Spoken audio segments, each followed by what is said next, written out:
Financial women, on a punctuality, no be here. Hey, I'm so glad that we are so punctual. Okay, we still have a minute to go before we start. Olivia Odrukwe, how are you doing? Hi, Favor. Always. Unfortunately, you can't speak. I'm the only one that can talk to control the noise. Shome Zama, how are you? Hi, Liz. Olivia Mama, good evening, everyone. Good evening. Okay, I think we are going to start right away. Let me know in the comment section, where are you joining us from? Our YouTube family, I see you. Let us know in the comments. Let us know where you're tuning in from. I'm tuning in from Lagos, Nigeria. Let us know.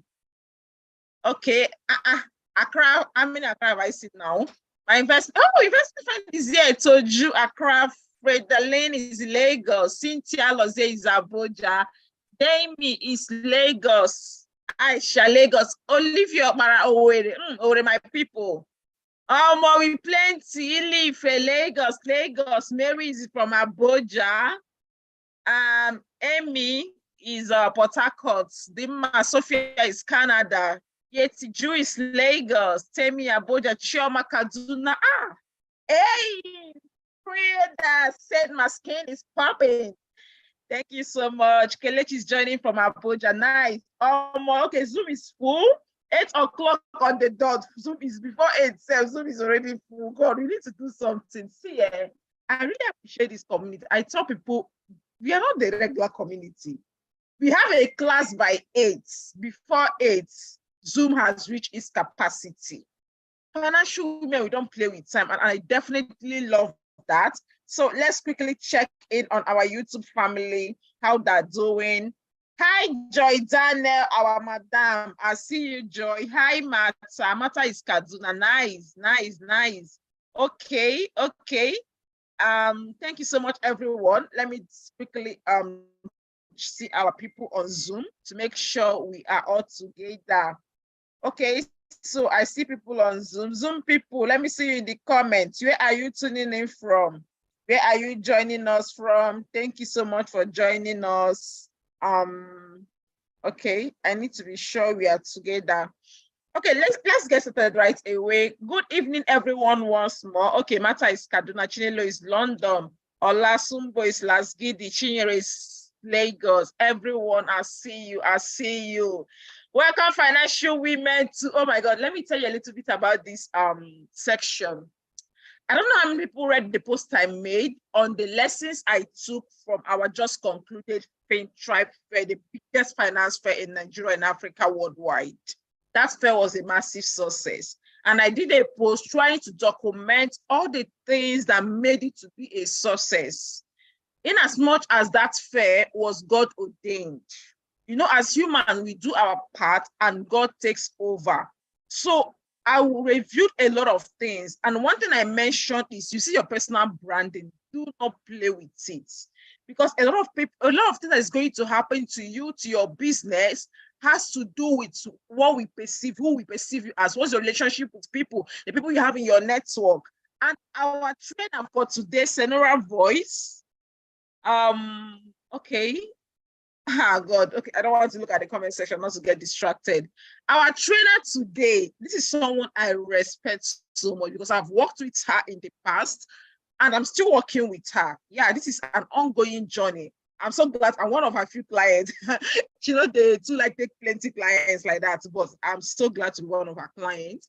And for me to tell my coach, please come and help my people, you should know that this is someone that a lot of times people come to me, they want to do this, they want to do that. I was the one that begged her, please come and talk to my people, because I believe that all of us, we need to be intentional with our personal branding.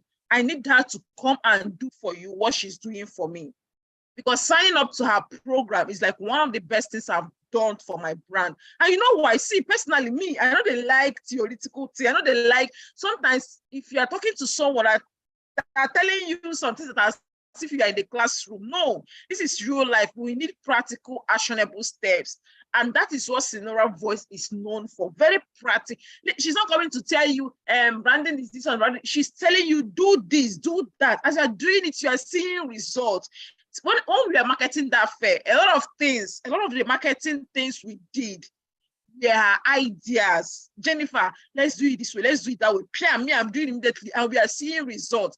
At the end of the day, see what happened.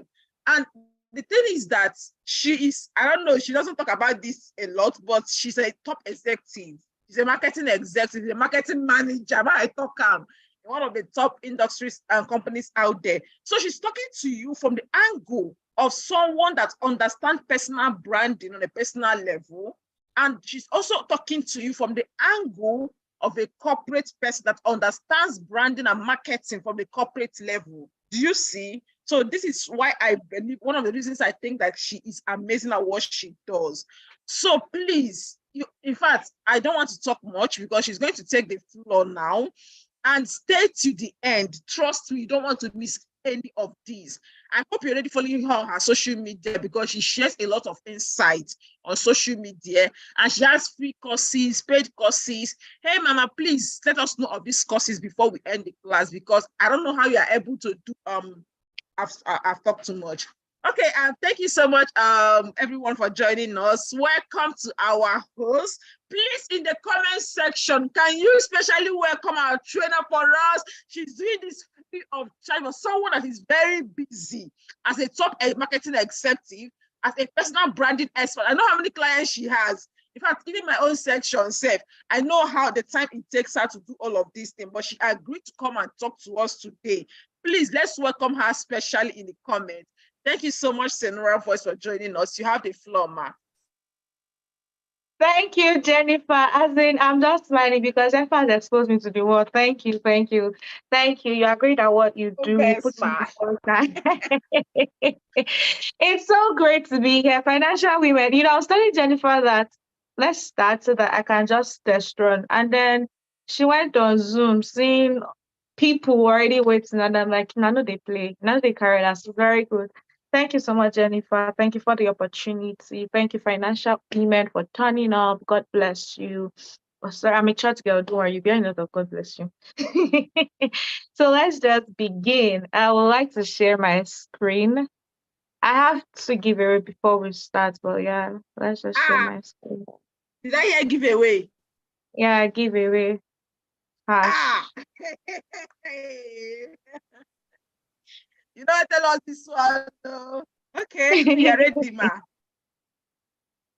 All right. I'm trying to share my screen. I'm coming. Give me some minutes. Yeah, it's coming up. We can see it. It's settling in. Okay, great. Let me present it. Let it be on present mode. All right. Confirm you can see my screen, please. Yes, we can. Building a profitable personal brand. Great. Thank you very much. All right, so let's begin. Today's topic is building a profitable personal brand. So because I'm sharing my screen, I may not be able to see the comment section. All right, so please just let me know. I think I'll sure, class prefect, I'm reporting. Thank you. Let me also make Joy a co-host if she's here. Okay, great.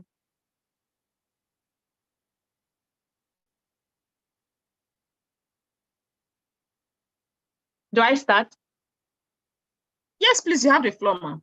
Okay, all right, thank you. So one way to Financial Women, how are you guys doing? Hope you are doing good. It's great to be here. Thank you for honoring the invitation. Thank you for showing up. Like, Jennifer is so confident in our community. I remember when she wanted to start this fair, I'm like, Jenny, 2,000 people. I share those shops. Like, I trust my future women. We don't play. We don't joke with our money. And honestly, I saw it first time I'm saying it here. So thank you for love. Anyway, Jennifer is a very likable person and she's so real. So thank you for honoring the invitation. So let's just get right into it. Basically, because we're interested in investment, one way to invest adequately is to expand your source of income. And one way you can do this is through personal branding. I always tell people, by the special grace of God, I can't remember like most of the jobs that I've gotten. I'm currently marketing manager, one of the top investment banks in Nigeria. And I think like one way I didn't have to apply for that job. They met me through LinkedIn. other jobs that I've gotten where I was acting CMO, that's Chief Marketing Officer, and the rest, it was also through LinkedIn and social media platform. So that's for me building my career. And I tried to run away from lots of clients. So for the longest time, I was even building my brand online. It was basically the people I'd worked with offline, and some top executives of some of your multinationals who come with me will help me work on my personal brand. It was through referral. And all of this was possible simply because I was intentional about building my brand. So one of the things we look at today is building our brand. Many times when we hear building personal brand, we just think of online. But there are several ways to it. There's the online and the offline. But at the end of the day, there are two things it should help us do. It should either help us with influence, like gain influence on money. Now, when we say profitable brand, many people just skin it and penny down to money. You don't know. Because for some people, their personal brand, it's not to help them sell a course or sell a class or carry out a service. For some, perhaps that they have some political aspiration, right? They start building their personal brand beyond that time just so that they control the public's opinion of them. Your personal brand is literally the public's opinion of you. So you need to sit down and ask yourself, what do I want the public to know me as? And that's why I always say, when I was featured on Guardian some weeks back, I said something. For me, I take personal branding from an emotional point of view because it's what is on your inside that flows to the outside. So because it's beyond what you're just posting, who do people say you are? When people encounter you, what kind of expression do they get from you? Literally, personal brand is wholesome, and we're going to look at that here. So let me ask you a question. And two people that speak correctly, not correctly, but people that speak adequately, first two people, they'll win 5,000 naira each right here and now. So if I ask you, first two pictures of them, I can't see you. So if I ask you, or let's just make it easy, maybe we'll pick one person from YouTube, two people from Zoom. So if I ask you to talk to me on something for 5 minutes, what would you talk about? So who'll be our first two people that will speak adequately? Okay. So you Do can we talk need from them an to raise expert. their hand? Yes. So you can talk from an expert level or from a beginner. If you're a beginner and that, but whatever it is that you think you can talk about, like adequate in 5 minutes right now. Okay, Who's whose hand is up? Whose hand is up? Whose hand is up? I think you may have to stop sharing screen for us to see properly those that their hands are up. okay? But that will Is there a mean you way can. to... Okay, hold on. I think that could be a way to see. Okay, don't worry. You don't have to do that. So they are coming to tell us what they can talk about. Are they going to They talk don't talk about about that any thing? topic at all for 5 minutes or less, but they have to speak about it adequately. Okay, so let me... Helen, I'm going to ask Helen to unmute. Helen was one of the People first have people to up their join the hands on call. YouTube, but please help us and check our YouTube family too. Yes, Unfortunately, ma'am. Here. YouTube people might... Okay, Helen, your hand, you have the floor, please. Okay. Good evening, everybody. So I would like to talk about integrity in business because I think that's been a major concern for me in recent So time. time has started now already, 5 minutes. So you need to talk about something that we can leave here and say, wow, this is it that Helen spoke about. Yes. So when I say integrity in business, like it's a major concern because even, for example, in the office I work, we are looking for companies. We want to send some of our IT students to those companies. And then the major concern these companies ask me is that, are you sure these students will be very serious with the job? Because we want them to do digital marketing. And looking at it, I think that's a major concern, even for people that are artisans. Integrity in business, a lot of people don't know that it's not just about knowing the craft, it's about how you as in do your craft and all of that. So I feel, for me, I would say that a lot of times it's not just about teaching people these skills, that whether it's digital skills or manual skills, also about teaching them character that goes with how they handle this job. For example, now we had issues with our carpenter just last week, and we had to send him, like we as in let him go. We could not use his services because of just this integrity in business. Like he did not handle it like somebody that knows that if you want, if they call you next time, like they'll be happy to, as in call you to come and do this work again. And same thing for even online Five vendors. minutes is You up. hear, thank you, ma. Thank you Thank very much, you. ma. All right. Thank you. And so we're going to pick like 5 people, and then I think the audience will just pick their favorite three. So that I think Oh, that's okay, okay. So Olivia just spoke to us about integrity in business. Take notes. Did you pick anything for what she said? And let's go to Princess. Princess, I've asked you to unmute and have the floor to talk to us about that thing. So your 5 minutes starts now, Princess.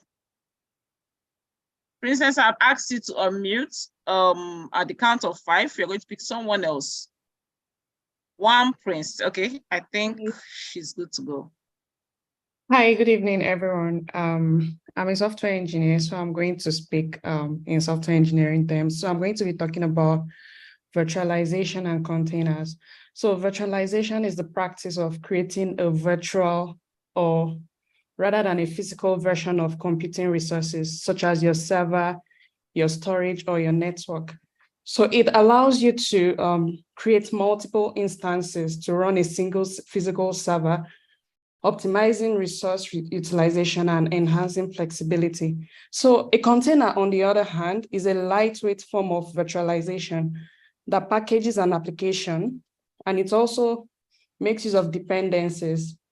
Containers are portable and they can also run consistently across different environments. So they create efficient solutions for application deployment. So when it comes to containers, there's something called service mesh. Under service mesh, there are 3 different types. So there's software as a service, there's infrastructure as a service, and there's platform as a service. So when it comes to software as a service, software applications are delivered over the internet and users can access them on a subscription basis. When it comes to infrastructure as a service provides virtualized computing resources, such as servers, storage, and networking over the internet. And then when it comes to platform as a service, platform offers individual development tools and infrastructure and runtime environments. So what are the benefits and challenges of cloud computing? So I'm going to name 3 benefits. So the first benefit is scalability.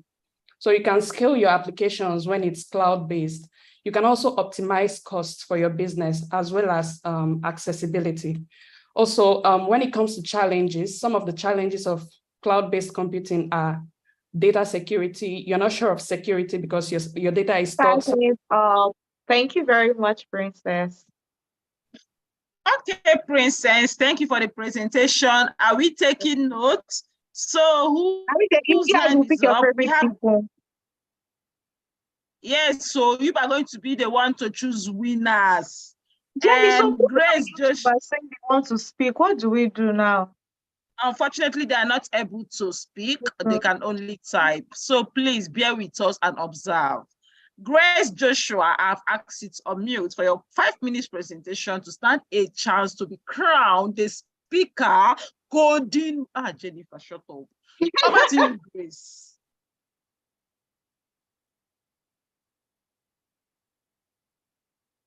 Hi, Grace. I've asked you to unmute. Okay, yeah, I'm here now. I was trying to unmute myself. Thank you, Jennifer. So your 5 minutes has started.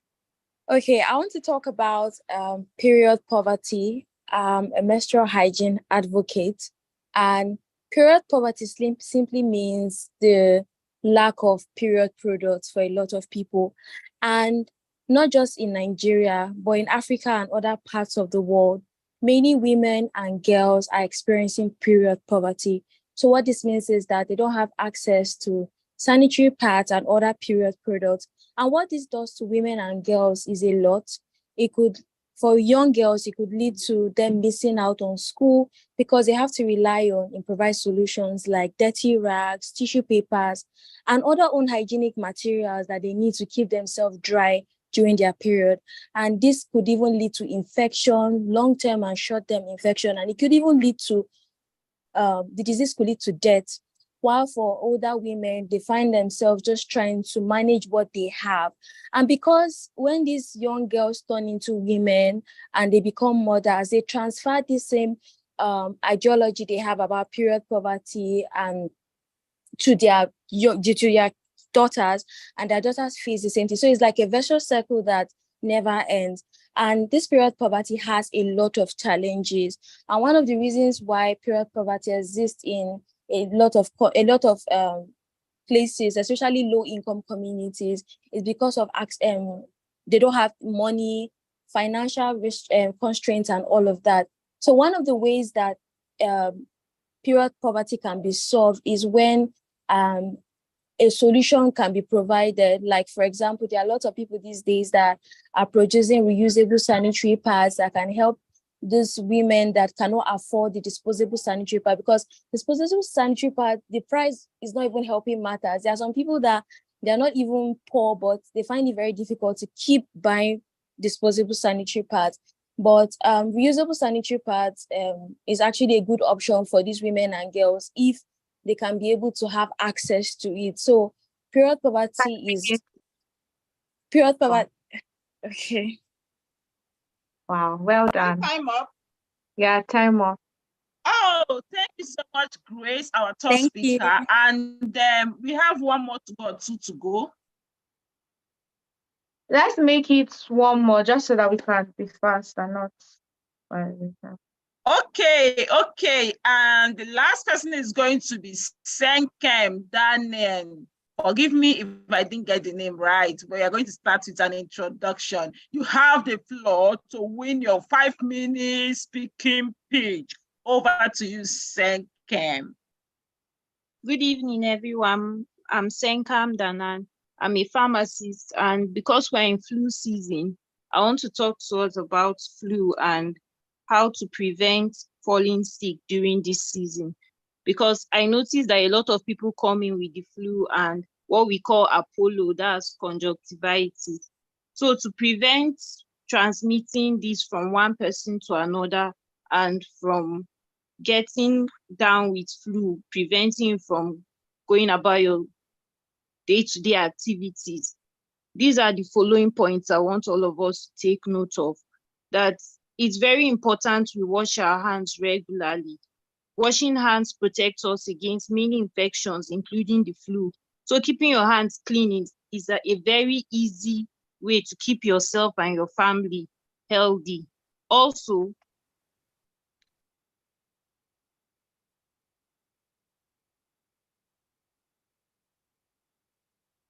Hi, are you still with us? I think we lost her. avoid touching your eyes, nose, and mouth, because if you are always touching your eyes, nose, and mouth, you transmit germs from the environment because we touch surfaces a lot. So you transmit those germs that you cannot control into your eyes, nose, and mouth. And it's because of this many people are complaining of Apollo and other forms of flu. So also we should avoid being around sick people. When you notice that your child is sick and is down with this infection, you should avoid taking them to school so that they don't transmit it to other people. Stay hydrated, and if you don't feel well, stay at home and visit the accessible health center. Then also we should take our vitamins this season. A lot of vitamins are available. The vitamin C is very important in this season. Thank you. Sorry, my phone had an issue, so I had to. No problem. Thank you.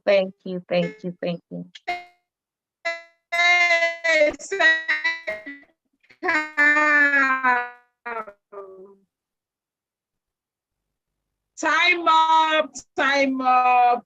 Thank you so much, Seka, our honorable speakers. Thank you. I think we have 4 people. Okay, so how do we pick our winners now? So we have the first speaker, second, third, and fourth speaker. Second, third, and fourth, and we need to class. Are you ready? You'll be choosing winners for how we select. So I think people can actually just list out who they think should get it and why. There's a reason why I'm doing this, because I want to point out certain things to them on personal branding. Right? Okay, so, are they going to speak? No, they can just write down. Am I the one or Jenny's cracking? Are they going to talk or on the comment No, section? they'll just Yes, comment yes. Okay, section. please hear me. Yes, comment. The Okay, comment okay, section. everyone in the comments, let's know. let's know who is your speaker. Someone said the period, menstrual poverty. Okay, we need 2 people though. The person who spoke on period poverty was engaging because the topic is familiar.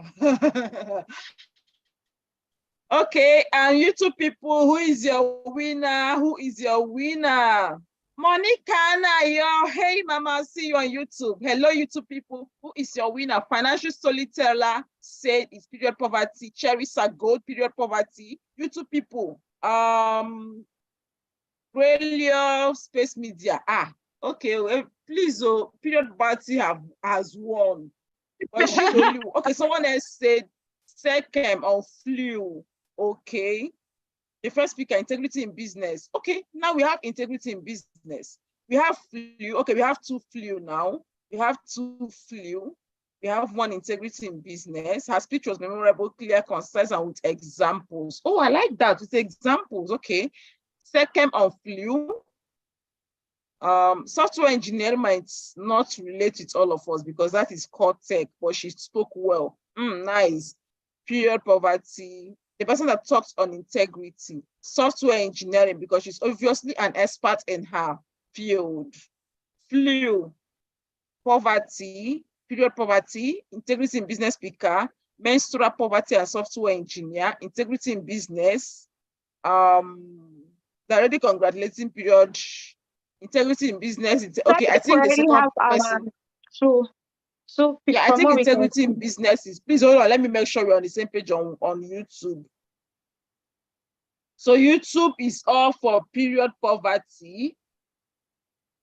And then Princess Nonya Zaka, please mention what she spoke on. Integrity in business. I agree, period was from the mind. Period poverty. Software engineer spoke well too. Okay, from the votes, we have integrity in business and period poverty. Over to you, Senora Voice. All right, thank you very much. So you guys should just my email is senoravoice@gmail.com. Send me an email with your account details and be created right after this class. Thank you everyone for engaging. So now let me explain why I interesting class I have been in recently. Even though it's not win, but it's fine. You're a rich woman now, Jenny. I claim it in the name of the Lord. All right, so why I did that was I wanted us to actually see the importance of personal brand and let us know that we all have something we can talk about. 1, 2, one thing I want us to note is that there are 2 kind of people that would be coming to you, or 2 kind of audience. First kind of people are people that already know the importance of what you're doing. And the second kind of people are the people that do not understand what you're doing. So rule number 1, your personal brand should be explainable to even a 6-year-old. For me personally, some things I looked out for if I was to choose would be who had a trigger, like who could trigger emotions, right? Who had call to actions for us. For me, the flu person had call to actions because she gave us tips on what to use. Spirit poverty broke it down. So literally, your personal brand should, how you know you're building a successful personal brand is if someone can come to your page or have a conversation with you and in 5 minutes or 1 minute rather can tell all you're about. Now, it's not for them to know if they will catch up later with you or not, but that's why it's important to always have like your card, or that if it's offline, if it's online, every of your post, a call to action where you can actually gather this lead magnet. So be it any regardless of how deep it is. So for example, if I was to speak on the software engineering, I think what I would have done would be to break it down, right, and look for how it would benefit every one of us here or a business owner. So for example, there was one time I was in software industry and we're selling like a monitoring device. On a normal day, Nigerians will tell you that, monitoring device, I don't want to monitor my life up to down, up to down. But we had to change that brand identity and make it look from the aspect of, okay, so if they steal your laptop, we can easily help you access it and know where to locate it and all of those things. So we broke it down in a way that okay, so I know that I need this in case they steal my laptop, number one. In case one is trying to scam me or spam me, number two, the office can easily help me. I'm not using vital details. I'm not. So all of those things, that's one thing I like us to take note of. But well done to all the speakers. Thank you very much. You did very well and absolutely well. So let's just get right into our class of today. I think like we have done that. So about me, my name is Victoria Voice. Voice is corn from all of my surnames, and Senora actually is Miss in Spanish. So it's just like saying Miss Voice, right? So Voice is corn from all of my names, my initials. I'm a marketing professional, 6 years experience, and I like to say I have a unique approach to personal branding, and I love demystifying marketing because I feel like marketing is being looked at. Many people like, oh, I don't know how to market, I don't know how to sell. But literally, it's very easy if you're able to understand the basics. And in 2018, by the grace of God, I was listed on the Honorable Mission on as the only African for Geo Peace essay. And this is why I want us to learn how to break down our content in a way that would hook the people, right? So let's go to it. What to expect. You learn how to build a profitable brand. You learn the importance of personal branding. You learn on the myths of personal branding. You also learn your personal branding guidelines, marketing strategy, content marketing, copywriting, aspects of branding, and then we can answer every question that you have. So let's just get right into it. What does it mean to build a profitable brand? What does it mean? When we say profitable brand, I think I started talking about that already. Profitability is literally a measure of profit relative to expense, right? So, for example, if I'm spending so much on my personal brand, I'm probably running out of the rest. What would matter as profit to me will be different from what will matter as profit to another person. So, like I said before, so for example, if my focus now is to get clients, then my profitability would be based on the money or the income I'm getting. But if my own profitability for me is that every time I Google my name right now, every time I Google my name, first thing that I used to see, right, is first thing I see is something that is very bad about me online. And I want to change that narrative. Profitability for me would be able to publicly changing all of the bad narratives to suit a better one. So profitability for personal brand means different things to different people. It will mean a different thing to a political aspirant. It will mean a different thing to a pastor. It will mean a different thing to a business coach. It will mean a different thing to somebody looking for a job that is a career person and is just literally online to get gigs or to get job because 9 to 5 entrepreneurship or freelancing is not for them. So you need to first define what does profitability mean to me. Before I work with every client, I ask them, what does success look like to you? Because we cannot adequately work together. We cannot help you the personal brand if we do not know what success means to you. So for example, now someone that is an NGO owner, the person's own profitability will be at every time they Google my name, my foundation comes out, our good this comes out. So literally, we are showing our workings. Okay, we are working. So when I apply for grants, it's easier because when my name is being mentioned, people are familiar with the works that I have done. For a political aspirant, maybe you want to run for office in like the next 8 years or in the next 12 years. So from now, you start building, letting the people know what you're doing for people at the grassroots level, letting people know you're doing for people in your community, in your nation. Do you understand everything that you are doing? So I want us to jot down now, what does profitability mean to you? It's going to be a very interactive class. As I'm talking, you are doing your, so that by the time I leave here, with something. So write down, what does profitability mean to me? So for my brand, for my personal, because I'm doing personal brand and not business. So for my personal brand, what does profitability mean to me? If it means whatever it means to you, just jot it down and then we'll move ahead. I'll ask questions after now. Now, the importance of personal brand, before we begin, it's important that you know the importance. It helps you control the public narrative of you. It's as easy as helping people to have the right perception of you. Have you ever been in a place where someone is like, oh, I thought you were mean. Oh, I thought you were wicked. Oh, I thought you were this. And then they begin to talk to you and they find out like, oh, I thought you'd be sassy. And then they talk to you and their mind is perceived. That is personal branding. Have you ever gone to somebody's page and maybe their picture is not there and you're already having imaginations of them? I don't know if you guys know this girl, Hawa, the girl that writes very funny stories on Twitter about just very funny stories. Before she unveiled herself, I remember when she unveiled herself, you see comments like, so now this fine girl reach so where they write all these funny stories that make her look like Raz girl. They'll not be like, this is not the real Hawa. Because people already have like had a picture of her because of the kind of story she was writing. People just already imagine that she will not be like a proper babe that has a clear skin, that's taking care of herself and all of those things. Just felt like the way she's raz in her stories, she's going to show that out in public. So do you see, personal branding is you controlling the public's narrative of you. So when people come to your page, what are the first three things they will have of you in mind? Also write this down because it's very important. You need to know these two things first before you even start anything on personal branding. So literally, when you say personal brand is your legacy, is what people will remember you for when you leave Earth and while you're also on Earth. If I mention Martin Luther King, everybody will shout what he's known for. So if I ask you today, what are you currently known for? Do you know what that is? And it's very important because you need to know this to be able to build a proper personal brand. Then you are able to track growth. Because by the time you know what your legacy is on Earth and what you want to be for known on Earth, for me, mine is very simple. For personal branding because I want to help you build a legacy and emotional wellness because I believe they're intertwined, the marketing, and they're all hand in hand together. So you come to my page, you see me talk about my issues from low self-esteem, you see me talk about personal branding tips, you see me talking about marketing tips, and I see me involving God because God is at the center of everything for me. So you come to my page, you see something on God, marketing, personal branding, and emotional wellness. And many people that enter my DMs are the 4 things they enter my DM for. So let's carry out a quick task right now. I want you to Google your name and tell me what you say. I'll be checking the comments.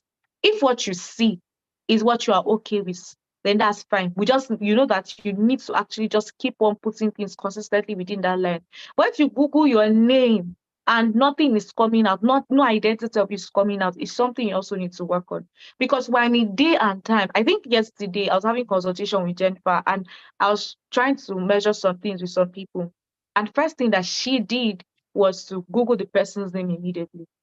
And I was just thinking, how many times have people Googled my name and have gotten the wrong thing? For me, I'm intentional about my personal brand. So how many times have people Googled about you and they've gotten the wrong perception just because you have not been intentional with your personal brand? How many times have people spoken to somebody about you and they've gotten the wrong perception because you've not been intentional about your personal brand? So personal brand is not trying to live a fake life. It's literally who you are. And being conscious of the fact that I need to showcase who I am and my values at every point in time. So be it a 1 minute conversation, be it a 5 minutes conversation, at the end of the day, I want to know that this person is this kind of person. I want to quickly pick your values. Do you understand? So when you Google your name, what do you see? Is anybody carrying out that tax? Are you two people? I'm checking you because I can't see the Zoom comment. Are you comfortable with what you're seeing when you Google your name? Or your name is not showing at all? If your name is not showing at all, you know that you have a lot name of no work. dey Google. Jennifer, your Some name of is us pointed. our name no dey Google, abeg. So My this, own fit dey there, but yeah. those that our So own this is not calls there. So what do we do? for exactly. So this is why you need personal branding. You need to know the cause of an issue, right, before we get into that issue, hence this tax. So if your name is not there, no problem. Now you know. It's now for you to start working on it. And one way to work on it is by asking yourself, what do I want people to see about me when they Google me? So let's deal with myths of personal branding. Number one myth is it has to be in line with your job. No, it doesn't have to be. For example, if your 9 to 5 is focused on, if your 9 to 5 is focused on marketing, let me give myself an example. And you want to focus on period poverty for a personal brand, it's okay and it's fine. It doesn't have to be in line with your job. It's fine. You can build a personal brand around that line. Again, remember I said personal brand is about the legacy you're trying to build. So secondly, you have to fake expertise. You do not have to fake expertise. Many times I come on LinkedIn, I see somebody that's probably just leaving school, forming as an expert in this, you just left school farm. Like you just probably got it 2 months ago. So which expertise are you coming to tell us that as an expert in? It's okay, perfectly okay to build your brand around your growth and let people know that, okay, see, this is what's happening. I just left school. I'm interested in this field and I'm taking you through my journey and through my good journey. So people can like work with you from as where you're beginning to where you even go to be an expert. That's why you hear people say, oh, I remember how she started or when she was even looking for a job and all. That way, people that are even trying to go into that field will come into you to ask, okay, so I realize that you've been in this field for a while, you've taken us through your growth process. What do you have to do? So you don't have to fake expertise. If you're not great at something, your personal brand can be built around letting people through your growth process concerning that. So whatever you are learning, oh guys, come with me as I learn this today. Whatever project you're carrying, you're letting us know that, oh, I got this project. If you want to keep it coded, it's fine. But the results that was gotten. So again, it doesn't have to be what you studied. I studied accounting in school from Covenant University, and I'm not even doing anything in accounting. I'm currently in marketing. Another myth is the end goal should be for you to be an influencer. No, again, it points down to what I said. What is your goal? What does profitability mean to you? So it doesn't have to be for you to be an influencer. For someone like me now, I don't think my goal is to be an influencer. For me, my goal is to actually adequately help people see the importance of personal branding and then get people to pay, like when I'm open to clients, right, to pay for a certain fee, and then I work with them. So for some people, they do not want to be influencers, and it's okay. Many times, see that when someone is opening personal brand, first thing they're saying is, the brands are coming, they will rush you, do this. It's okay. It's okay to ask yourself, what will brands perceive of me? But it's also okay to say, okay, I do not even want to delve into that field, and it's perfectly fine. It has to be a direct means of money making. No, it doesn't have to be. So, for example, like I said, again, it boils down to what does profitability mean to you? Many people said they saw their LinkedIn page. So it boils down to asking, what does profitability mean to you? Another myth of personal brand is that you have to show fake life. I remember having one client, and when we're consulting, first thing she said was, someone said the font is small. I'm so sorry. Don't worry, I'll share slides. First thing she said was, I don't have money to be going around now, be snapping pictures in five places. And I'm like, really, you are putting the horse before the cart.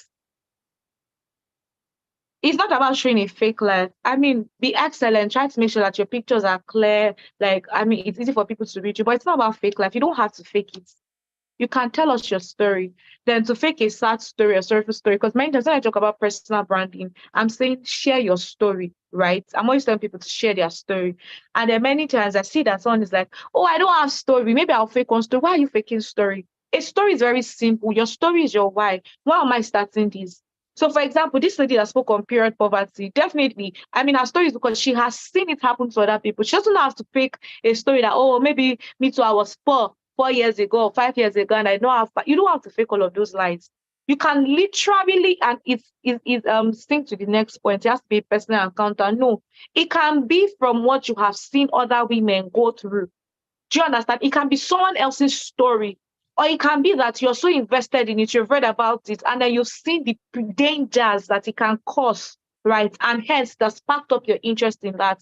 So you don't have to fake a very sad personal story and be lying. No, you don't have to. It's a myth. You honestly don't have to. It's an easy route to making money. No, it's not. You still need to put in the work. You still need to make people get aware of your brand. It's not, I won't come here and tell you that, immediately you start with your personal brand like this, yeah, doors will open. No. Jennifer herself has been building this community for 3-4 years before she did her first fair. So you need to actually give it time and be patient. Personal branding is about posting online. I think I've hammered this enough. No, it's not. Personal branding is wholesome. It's both external, like offline and online, right? So it's beyond just posting online. You need to post with intentionality. It needs to show your true value. So if I'm meeting you offline, it's the same personality I see of you online that I'm seeing of you offline. How many of you came for Jennifer's fair? You saw how she was just hugging everybody. Oh, just hugging. I was like, you are wearing white though, auntie. Like, baby, you're wearing white. Makeup will stay. People has makeup and they say it's fine. Do you understand? So you're not coming offline and seeing her very guarded, and you're like, where's the person that used to jump up and down and just with us online? Why are we seeing a different person? For personal brand, you never share your failures. It's a very big lie, because I think like unconsciously we're making ourselves look like, oh, for you to be an expert, you have never failed. No, it's a true expert is someone that has failed over and over and over again and is able to learn from failure. So it may not even be your direct failure, but you can learn from failure of others. But if you tell me that you're an expert and everything that you have done is correct, it's a lie. For example, if you want to go for any marketing interview, they'll ask you, I'm using marketing because that's my field, right? But same in your field, maybe tell me one code you ran that did not work. You not tell me, all the codes I've run, they've all worked. You are lying. All the marketing strategies that I've done, they've all worked. You are lying. because you're not dealing with robots for marketing, you're dealing with human beings. So it's not for you to sit and find out, be on top of your game. If it's not giving you the result that you want, maybe after like 3 weeks or so, you now look for how to tweak it and find out what will happen. Do you get? For this fair that Jennifer said we shared strategies, there's some things that I shared that it was not suitable also. And we immediately sit down, we are watching the responses, know how to tweak it. Okay, since this is not work, let's go to this to work. So that you say you never share your failures. I mean, also, people need to even know where to throw caution in, because when people throw caution to the wind, they begin to overshare. You now post video of yourself crying, and all of those things are not necessary, in my opinion, right? But it's okay to share your failures. The another myth is, I was talking to one MD of a company and told me, what the moment you post it will blow up. No, it won't. There's something called Instagram algorithm, there's something called Twitter algorithm, there's something called LinkedIn algorithm. It's not immediately you post it to blow up. Again, it's consistency. Another myth is your personal brand can't evolve. Oh, well, it can evolve. You're not a stick. You're a human being. So because your personal brand revolves around you, it can evolve. So let's say you started with a passion for period poverty, and then now you're deciding to move to, let me say, climate change. It's okay. You can actually move because your personal brand is you. So it's more about, oh, I used to be passionate about period poverty, but then these days, this one is having my heart and my soul and my mind. Quick story about myself. When I left school, I didn't want to do accounting. I studied accounting. I started building my link around accounting. Then I switched to coding. I entered Decagon. We finished coding. After that, I switched to marketing. So that's 3 things. It's okay to evolve. It's really okay to evolve. So don't ever box yourself. If you suddenly feel like, oh, I'm not passionate about this thing again. I mean, sometimes stress can make you not passionate, but you're sure that, okay, something else is having your heart. It's okay to add it, and it's okay to move away from it. You are not a tree. Another myth is you discover it all at once. It's not possible. And this is also something I always tell my clients. Don't give yourself a break. Like, just start. You just need to start. And as you start, some other things will fall into place. So you may not discover it all at once, and it's totally fine. Another myth is you have to create a company. Again, like I said, it boils down to what profitability means to you. You don't have to end up building a company and say, scenariovoice.com.co. It doesn't have to be. So again, it boils down to, that's why I was hammering. Google yourself and check and write down what you actually want your personal brand to be. I want your legacy to be about. What your why is, what profitability means to you. Because if you're going to build a personal brand without having this, you're playing. So you don't have to always create a company if that's not your goal. Another myth is plans can't change. Oh, well, plans can't change. Another myth is you won't fail. Oh, you will fail, but you'll be fine. I promise you. Then lastly, your personal brand has to be in one segment on industry. That's a lie. Because you're a human being, and personal brand involves things around you. So when you find your niche, it's just for you to find how to intertwine all of them. There are different aspects to you as a personal brand, and it's okay to mix all of them, right? So for me now, wellness, that's emotional health and healing. God, that's spirituality. Marketing, that's marketing. Those are 3 segments in one. It's just to find out how to mix it. And to be honest, all of them are intertwined. So can you find a middle point and a middle ground for all of them? I'm sure if you dig deeper, I'll work with a consultant, you will. So it doesn't have to be in one segment. You don't have to say, I'm already doing marketing. I can't really talk about God. Oh, I'm already doing marketing. Oh, I can't really talk about my struggle with esteem. Or I can't really talk about my struggle. I'm currently working with a client, and then she's an endo warrior. That's endometritis or something. I can't pronounce it well. But she's also a legal person. And I'm like, it's fine. You can add the both of them together. So it doesn't have to be limited to one segment. It doesn't have to be limited to, great. It doesn't have to be limited to one industry. I hope we are following. If you can still hear me, say hi.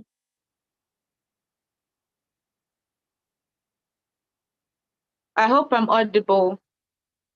Yes, you are. Let All me right, see thank our you. YouTube people. So we have about 145 people on YouTube and full Zoom house. So Zoom people are flowing. I see Mojisola, Vivian is here, Olatokumbo, Adepeju, Chioma, Vivian, Judith is a full house here. And the YouTube Great. people are with us as well. Sophia, Ihioma, Rita, and Joko, Esther, Yeah, right on, please. We are with you, ma. Yeah, thank you. All right. So I wanted to pause to ask questions here, but I think that maybe after, like, let's just be done and people ask their question. Jennifer, what do you think? It's up to you. Anyone that if it's fine with you, it's fine with us. All right, so let's just go on. So personal brand guideline, number one, let's help you find your niche. I mean, if you work with me, it will be deeper than this, but this is a summary. So let's go to importance of niche carving. Why is it important to have a niche? Remember when I said you should Google yourself, basically. So carving your niche helps you to identify the areas that you want to talk about, helps you identify the legacy, and then helps you plan your content and your personality around. So, for example, it gives you a focus and a guideline. So, if I want to talk on finance now and marketing and end on whatever it is that person wants to talk about, when you sit down and you carve the niche and say, okay, these are the sectors and the areas I want to talk about, it's now easier. So, if I need to take courses, these are the places I'm taking courses in. If you need to carry out, you definitely need to carry out SWOT analysis. That's a comparison between yourself and your competitors, right? You know who to follow, you know who to check for. So if somebody wants to give you awards, they see today now. Meanwhile, I hope all of you are voting for Jennifer for LOI awards. So please vote. We need to bring that in home, right? So it's important that people. Yes. So let me even drop it. Yeah. So it's important to carve your niche because we're in a world filled with people, literally, right? So I want to be able to go to your page and know that this is what the person is about. Let's say I'm an award, I'm part of the award team, right? If I go to your page, what kind of award would I be able to give you if I'm not able to pinpoint everything? Do you understand? So if it's lifestyle, it's fine. You're a lifestyle creator, and then you boldly state it. Do you understand? So it's very important to carve a niche because it helps guide the narrative of you. Another, let's now look at one way ways you can carve your niche, right? So number one way is through your vision and your mission. Now, I know that many times people say, what's your vision? What's your mission? And we just mix it. They are different. And I'll tell you the difference. The difference is that your vision is who you want your brand to be like in the long run, while your mission is what you are currently doing now to achieve that. So vision and mission is not just for companies, it's also for you, your personal brand. Because again, remember I said it's about building a legacy, right? So you need to have your why, like what do you want your brand to be? So let's say maybe right now when you Google yourself, you're not seeing what you want to see. What do you want people to know you for by the time your name is mentioned or your name is being Googled, in case any other search engine comes up or your name is being searched up for? What do you want to pop out? So let's give practical example, right? For myself, for example, I wonder when people think of Senora Voice, they think of a woman that helps other women with their personal brand, demystifying marketing, and is embracing vulnerability. Now, embracing vulnerability because I would talk about, I struggle with low self-esteem. I'll talk about, when I felt I did not look so good in a cloth or something, and then when I did. Do you understand? So you are coming, you're seeing emotional wellness, you're seeing, excuse me.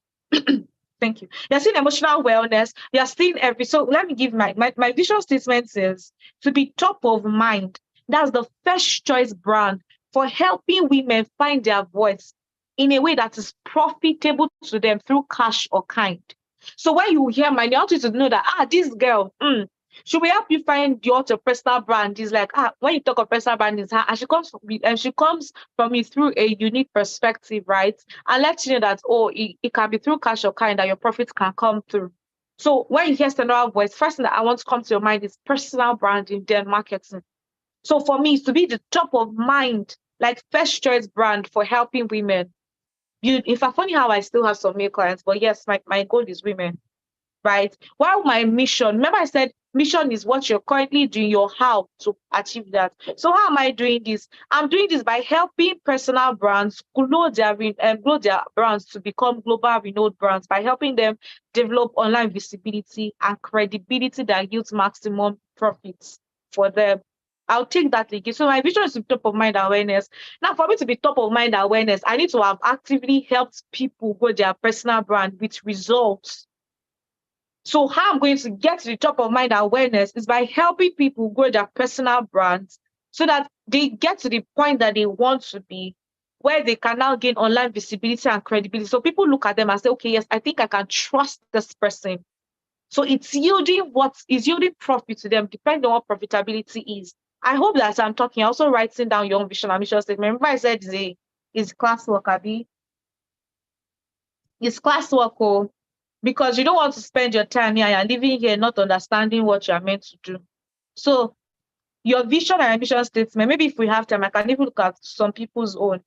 So your vision is your future self. Your mission is like what you are going to do to achieve that future goal. So for example, let's say you want to go into music industry. Your vision is your why. Why do you want to go there? What do you hope to achieve? What do you hope to achieve in the music industry? That's literally your vision. Then your mission is how. How do you hope to achieve it? So let's say you want to be what's one thing that all this music, New York something that they'll put your name on Billboard or something. Maybe that's your goal. So how do you hope to achieve that? That's your mission. Why your vision is to be listed in that New York, or your picture posted in that New York. I think Times Zone something that they put musicians' pages on when their music has high ranking. So that's one way to help you carve your niche, because by the time you know your vision and your mission, it helps you align yourself and know, okay, this is the industry I'm going to dwell in, at least for now, till maybe when I feel like I want to evolve. Another way you can find your niche, and you should, in fact, I would advise that you use all of these ways and not just one, so that you are sure at the end of the day that this is the niche you're going to have. So secondly, USP. USP is called unique selling point. I like saying that for personal brands, unique selling point is your story, your personality, individuality. Because one thing I want you to pick from this class is that personal brand is not a fake life. It's not a means for you to build something that you are not. It should align with who you are. Right. So unique selling points, literally, how do you find your unique selling points? I'll say certain things I would like for you to jot down, right? So basically, several ways you can find your unique selling points: your interest, your education, your exposure, your expertise, and your experience. I'll take that again. I usually call it the 4E and 1I. Your interest, your education, your exposure, your expertise, and your experience. Now, interest, what interests you? Remember, I asked you guys to talk about something. If I ask you to talk about something in 1 minute, what should you talk about? That should tell you your interest. I always say this: there's usually a topic everybody can talk about, even when they are not prepared. So you can use that as a guiding line to find out what your interest is on, right? Your education. So education here does not mean what you studied in school, right? So for me, I studied accounting in school, but I had to learn and train myself in marketing, take courses and all. So where are you centering the education on right now? Your exposure, how exposed are you? And this is very important. Like, okay, so if you want to work with personal brands, if you want to work with SMEs to help them build global brands, are you really exposed to global brands? Because for you to help somebody build to build a global brand, you even need to know what are the metrics for being called a global brand. So are you even exposed to the end goal or the results that you are promising the people or wanting them to have of you? So if you say, oh, I want to help people to on what ground are you going to help them build a global brand if you've never worked with one? Do you see? So this is why it's important. All these things are important because it helps you now begin to have your short-term and long-term goals. Okay, so if I want to be able to help SMEs to build a global brand, I need to work with global brands to know what the metrics are. So if I need to be in 9 to 5 for like a period of 4 or 5 years and be in several industries to learn, I need to do that. Because you are not about to come to give people promises that are false. So what's your expertise? Where's your expertise? Where does your expertise lie? Remember I said that for personal brand, don't have to be an expert. That is fine. But where do you want to build your expertise around? What do you want to be known as an expert in? You need to ask yourself that. It helps you carve your unique selling point. So if your expertise is, I know how to, so for Jennifer now, it's very easy. She makes investments look interesting. When she's talking to you, so if you just be changing that, what is there? What is in this investment? In fact, I can save for like 1 billion years. I can become a billionaire. She already talking about, can we be landowners? Everybody's shouting yes, yes. I'm like, girl, you know how to just break this thing down. Nobody at that point in time is thinking, my land will cost millions. So everybody's already gingered. So that's a unique selling point for her because not everyone in her field can do that. Some people talk to you about investment and are just hitting like, oh, I better get that. I never chop. Basic or investments. But do you see that you are here? You literally came for the Pin Tribe conference, everything, and you sat down learning on investment. Why? Because she has made it look very interesting to you. So that's her expertise. What's your expertise? So it's beyond, like, your expertise should should be a mix of your knowledge and your personality. So what about you will make you stand out? What about you will make you stand out? I really love Trisha Bees, and I know that many people say, never talk about your content, but it's one I really love. And I really love her because she's someone I feel like she has really plenty sense when it comes to marketing. Many times I look at many things online about marketing, and I'm just rolling my eyes like, these people are just giving something you can easily Google. Like, you just like, bro, it's what you paid for. I laugh when I see some things that some of my clients come to me and say, I just paid this person and I got it. And I'm like, but I really like her because she has the knowledge and she knows how to break it down. And that's literally what marketing should be. You should not be scary. You should not look at someone's page and be like, this marketing hard though. So literally, my own unique selling points is I'm going to add emotion. I'm adding emotional wellness and health to it. I'm letting you know that personal branding is beyond just, okay, I want to post, I want to make this, I want to eat. It's about building legacy. So you need to be very intentional about it and make sure that it comes from inside out. That's my unique selling point. That's my expertise. Every time I have sessions with my clients, it always used to be like, this thing be like therapy. Because I'll even identify places where you need therapy on, places where you need emotional wellness on to help your personal brand. What's your experience? So for those that have experience, what's your experience? What are you experiencing? What do you have experiencing? So 4 E's and 1 I, right? So for your experience also and expertise, like ask yourself, what areas am I duly informed in? Like, what areas do I have authority to speak on? I hope we're following. I'm sorry, it seems like I'm being harsh, but yeah, I mean, we need to tell ourselves this hard truth. So another method is called the SPAM method, right? But you can find your niche. Again, remember I said that it's important that you use these 3 methods at the same time to help you be very like analytical and critical and get it in the minute details. So the SPAM method literally it helps you know a niche that is sustainable. Because again, remember I said personal brand is about building your legacy. So thank you. So personal brand is about building your legacy. So you don't want to start a personal brand and you enter like this thing not really jello. So SPAN method helps you see how sustainable it is. And SPAN is literally acronym for subtopic, pain, attainable, and numbers. And I'll take them one after the other. So for SPAN, S in SPAN means subtopics. So under your needs, so let's say you want to talk on person. So for I will myself, for example, right? Branding. Under brand, what am I focused on? Personal branding and marketing for SMEs, right? So I've already picked a subtopic for myself. Coming from the angle of emotional wellness, I even broke it down into smaller subtopics. Let's just jump also, for example, personal finance. Under personal finance, what's our subtopic? Investment. So for you, what's your subtopic under that industry that you're trying to build your personal brand in? Because honestly speaking, you can't talk about everything in an industry. You can't talk about everything in an industry. Like you get before you finish talking about one, like you need to don't be all over the place that you now get people confused on, okay, what do I even need to meet this person for? Secondly is pain. The P in SPAN is pain. So pain helps you understand the pain of people. So yes, this is the industry that I want to build my needs around. Do I understand the pain of these people?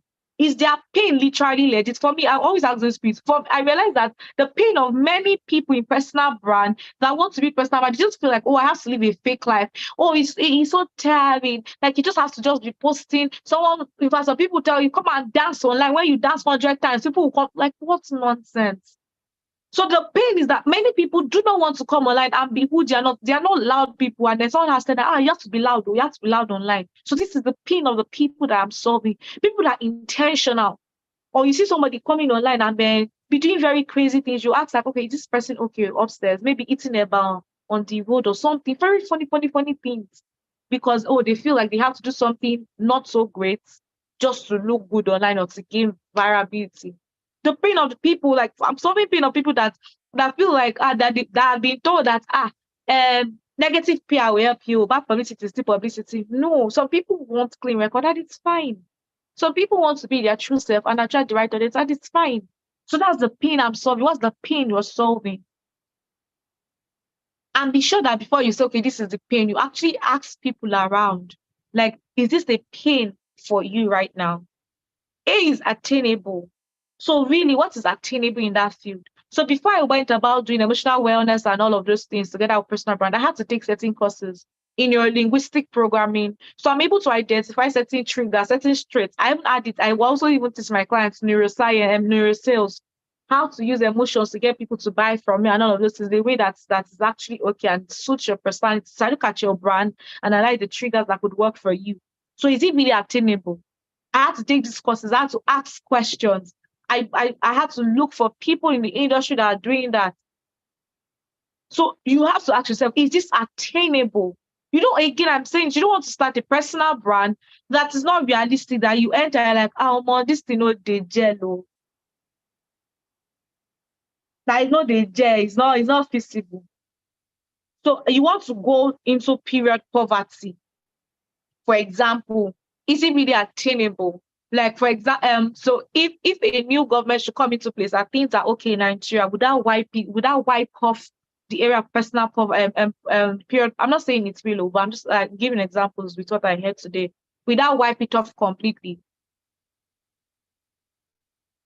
And I'll pitch some brands into it right now. So even if you're building a business, I know this is about personal, but if you're building a business, you need to ask yourself too, if today this thing is reversed, the rule on not being able to use your Naira card to make international transactions is reserved, do you know how many fintechs will die? Because on fintechs, the only thing that they are on about right now is giving people virtual dollar card. So it kind of say that it's not attainable. That's just by the side. But is it something that it can be sustained for a very long time? Is it attainable? Like, can we really get everybody to come on board with this? So can I really get to the point where, okay, I am sound and then my personal boundary portrays who I am? Yes, you can. Yes, you can. Last thing is numbers. N in span is numbers. So you need to find out the statistics of your market. Who are those people in this market? Is it crowded? If it is crowded, what's making it crowded? Okay, for it to be crowded, it means that many people are interested in it, right? Hence, many people are pitching towards that this thing. So sit down and look, what are the top 5 people in the industry? Or what are the people that are just coming up? Who are the people that are in between? What are they doing? Carry out SWOT analysis. What are they doing that I'm not doing? What are they doing that I can learn from? What is something that they are doing that my unique selling points would give me an advantage over? So you need to know your numbers. How many people are literally here today? If today, is it sustainable in every country? That's if I want to be, for me, I'm saying I want to be global, right? So is it sustainable in every country? Let's sit down and look. Okay, I read so much that I realized that for Australia, there's a particular point in time that the women have to suffer from depression. So you need to have your numbers right. Can you now say that personal brand is beyond just posting online? It's not about just making up money. Today, how to be an influencer. Oh yeah, let me post. It's more than that. It's building a legacy. And you can't build a legacy carelessly. You need to have and sit down and do the work. So is the market crowded? What's making it crowded? The fact that it's crowded doesn't mean that it's experiencing a decline. So if you experience a decline, what happens in time of when, is it a necessity to the people, or is it something that is a good to have? If it's a good to have, what of when times are down and the economic hardship is on the high, at what point will I be able to help people? What will I be able to say to them that will make them see it as a necessity? So kind of questions you need to ask yourself with numbers. Are there people that have done it? People that have done it, what are their numbers like? I just would have not done it. Why? Because many times want to form and doing something that nobody have done in the whole wide world. It's not bad though, but just have your numbers to be sure that you are not wasting your time. And I mean, if you're a believer, do this prayerfully also, because I mean, I just always say Holy Spirit is our cheat code.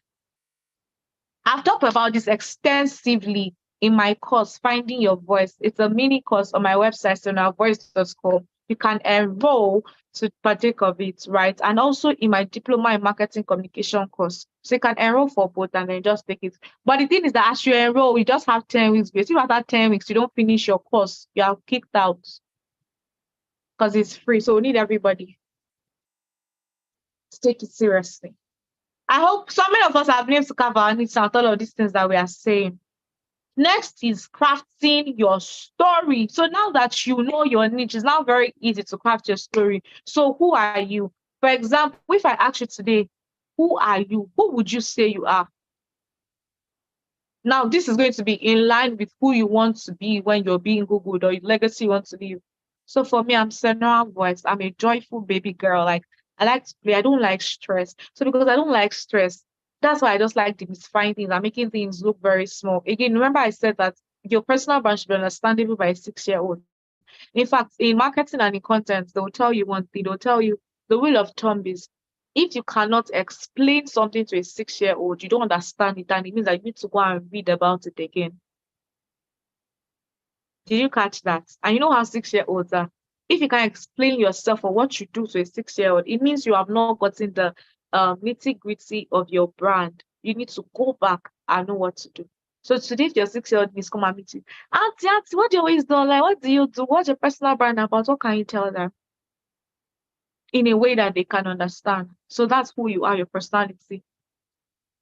Like, who are you? Remember that you found your niche. So now you need to by mixing this into your personality. Are you a vibrant person? So I'm this vibrant agile girl that sometimes has to be reserved, that loves food. So because I love food, in fact, because I work in the investment sector, I love food. Many times I find myself using food to explain certain of our investment types. So that's my personality. Who are you? What is your why? Why are you doing what you are doing? All of these things help you for your story. Then your USP and your brand tagline. So let me take us through what a brand tagline is quickly. We already spent 1 hour. Let me take us through what a brand tagline. So we're all women here, or mostly women. So let me just ask a quick question. Have you ever heard some tagline from some men? I mean, you may not be moved by words, but then you're like, this one enter. This person really thought, like person used their head well to think. So you're like, it just enters, you're like, no, this one was well thought of. So it doesn't mean that you're falling for the person they but you appreciate the wisdom they took in crafting that tagline. You hear some bad tagline, you're like, this gets sense. But you're able to discover who they are, right? So example, basically your brand tagline is just like your slogan. What's the slogan of your personal brand?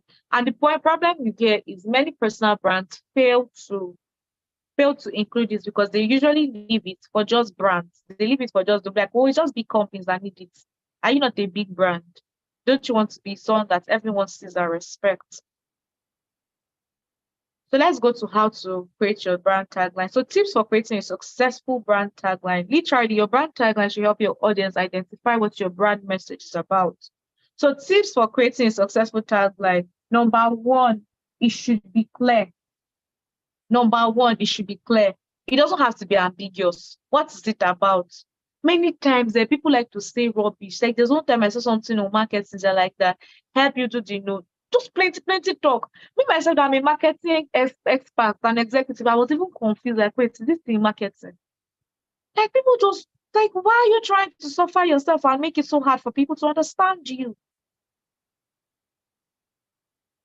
So really, what's your tagline? Number one, your tagline should be very clear. For me, mine is discovering purpose and fulfilling destiny. Because I mean, for me, personal branding is your legacy. So that's what it should be. So what's your tagline? It should be very clear. So in your of it, you're like, okay, I'll find my purpose with this person. It should not be like a mathematical puzzle that somebody hears, they're not trying to identify, 1 + 1 is 2 plus, like, it's never that deep, you guys. It's never that deep. So one way to create a clear tagline is to know your vision and mission. I've already done that in the previous slides. So when you know your vision and mission, it's easier for you to create a brand tagline because you have your niche already. Second tip for creating a clear tagline is that it should be beneficial. So your tagline should focus on the benefit of your brand and not your features. And many times, I see many people do this every time. You want to sell yourself. You're talking of, okay, so this is why I choose my product. It is easy to use. No, people don't need that. Nobody cares about you. And that's the sad truth of life. They only care about how you can help their life. Nobody cares. So it should focus on the features that you are doing to help people. So you go to financial advice, I help you simplify investments, make your money go. You are already thinking, okay, now to go my money with the way the economy is doing. So it should be very simple and clear and beneficial. Help you fulfill and discover purpose. Many people till now don't even know their purpose. So like, okay. So they're going through my post and they're like, I can relate to this, please, can you help me? How did you recover from low self-esteem and all of those things? They come to meet me. I need to work on my personal brand. What do you think I need to do? I've been delaying a lot. So it should be very clear. And then it can be a story from stories make it easier to connect. It's okay if it's not going to be a story from, that's totally fine. But you can also add that if you can, if it's not going to be a short tagline, right? Just so that it should tell a story. But by the time I'm reading your tagline, I should be able to form an impression in my head of who you are and what to expect from your brand. It should be simple. You don't have to make it should never be ambiguous. Remember, the rule of thumb is you should be able to explain it to a 6-year-old. So it should be very simple. And then it should be meaningful, because what's what doing is what doing well. So don't say, okay, because I want to create a simple tagline, I will not come and be writing rubbish that does not make sense. You will make yourself look like a mediocre brand, and you don't want that. Impression matters a lot, and all of these things help people form an impression of who you are. Right? So how to create a tagline? Number one, start with the end in mind. And that's why you have your vision. So your vision helps you know the end goal, what you want your brand to be or look like. So start, where do I want ask yourself this question: what do I want my brand to be in the next 5 to 10 years? What do I want my brand to stand for or to be known for? Who do I want to help? Who do I want to help? So when you start with the end in mind, it's easy for you to create a tagline. Okay, so this is who I want my future self to represent. You write it down. Figure out what emotions you want to evoke. So what triggers do I want to play in people's emotions, right? What pain point am I solving when you write that down? So basically asking yourself, what do I want people to feel when they think about my brand? What do I want people to feel like when they think of me? What emotions come? So for example, someone like Tomike, you go to a page, you know that I'm going to hear family members and maybe someone dancing, I'm going to laugh. Or you go to Momo Ticket page, or you go to Mar, you know that you're going to laugh, you're going to comment this page, right? So when I hear your name, what emotion is being evoked? I'm a Christian, so I will give Victorians as an example. Victorians, I know that I'm going to hear some crazy worship song that will evoke emotions in my heart. I go to Michelle Obama's page, and I'm going to be encouraged to believe that where I can fight, what I can be, whatever I want to be in this life. So what do you want people to know you for? What emotions do you want to evoke? And lastly, brainstorm multiple ideas. You'll never get this right in the first part, right? So have several ideas. Run it with family, run it with friends, run it with strangers also, because sometimes your family and friends judge you based on what you have told them. So it may not be from a clear mind. Run it with strangers and have your brand tagline. And that brand tagline should be the summary. It can even be on your bio, form your bio on IG and every other place. I just hope we're still following, right? So now let's go to how to craft your brand marketing strategy. Number one. Okay, I think I can pause here to take questions before I continue, because we'll soon be done. Brand marketing strategy. Before you even start trying to craft it, you need to be sure that people even know what they're trying to craft brand marketing strategy for. So I think okay. Well done, everyone. Are you with us? Are you following? Let me see in the comments. If you have a question, let us know. You can put up your hand or you can drop your question in the comments. Hi, YouTube people. If you have a question, make sure to drop it in the comments. And for those asking, of course, there is going to be a replay on YouTube. Just follow the same link that you got, the one that says YouTube. After now, you can still watch the replay there. So is there anyone raising hand? Do you have a question or should we fire on? Gloria said, I'm already on fire. Don't burn down the building. The water is costly in Lekki. Please, what an example of brand tagline? Okay, Kelechi is asking, what is an example of brand so an example tagline? Of brand tagline, for example, when you hear just do it, what comes to mind? Nike, right? So that is a brand tagline, just do it. So do you understand? So that short tagline that brands usually have after their name, or when you hear their name, next thing. So the popular slogan that most brands always put in most of their ads or anything is the brand tagline. So for me, for example, my brand tagline is fulfilling purpose and finding purpose and fulfilling destiny. Do you understand? So that's a short brand tagline. So brand tagline are the short things is literally the summary, the summation of what your personal brand stands for. Do you get? And it has to. It's also okay. So And it also involved with the emotions you want to invoke in people and what you want people to have of you. So the problem now is many personal brands don't do that. And that is one narrative I want us to change. As personal brands, we should also get our brand tagline because it just helps us and keeps us aligned. All right, thank you. You want to say something? Sorry, Jen. Okay, I wanted to read out something. You have saying brand tagline. I think FinTribe, I save and invest and I thrive. Someone is Bolu is asking, it's a little bit more difficult for someone like me with a variety of interests that are actually a blend of my hobbies and actual work. How do I go about blending it? That will be the last question before we continue. So when you have a lot of interest and So for someone that has a lot of interest, you need to actually sit down. Like I said, remember that for carving your niche, you don't have to dwell in one industry. That's one of the myths of personal brand. It's for you to now sit down and find out. The honest truth is that many interests are intertwined. How can I intertwine these things together in a way that doesn't make me look very confused? So I like emotional wellness because of mental health. I like mental health. So I started out to think, how does mental health go with personal branding and marketing? And I started taking courses to find out. I understood that really, at the end of the day, what really makes people buy is the emotions that you trigger. So someone needs to be in the right state of mind to be able to sell to somebody because it's the emotions that you are selling. Secondly, you need to be fine internally before you can even be the personal brand because it should be the reality and identity of who you are. So for someone like that, I'm going to open an offer to FinTribe people. Honestly speaking, I don't like working with several people, but I'll make an exception now. And I can work with you to help you list. I'm very sure that there's a summation that can occur with all of the interests that you have, and we can create and carve that out for you. So even if you're going to be a lifestyle influencer or something, it can be called like a happy soul. Happy soul is I know that I'm coming to be happy. I'm always like filled with joy and good vibes. That can be a tagline. Now, happy soul does not have to do with marketing, tech, anything like that. It has to do more with emotions. Do you understand? So your tagline can be anything. It doesn't have to be focused on your industry, but more like the emotions, what I want people to know me for. Someone people know me for the happy soul.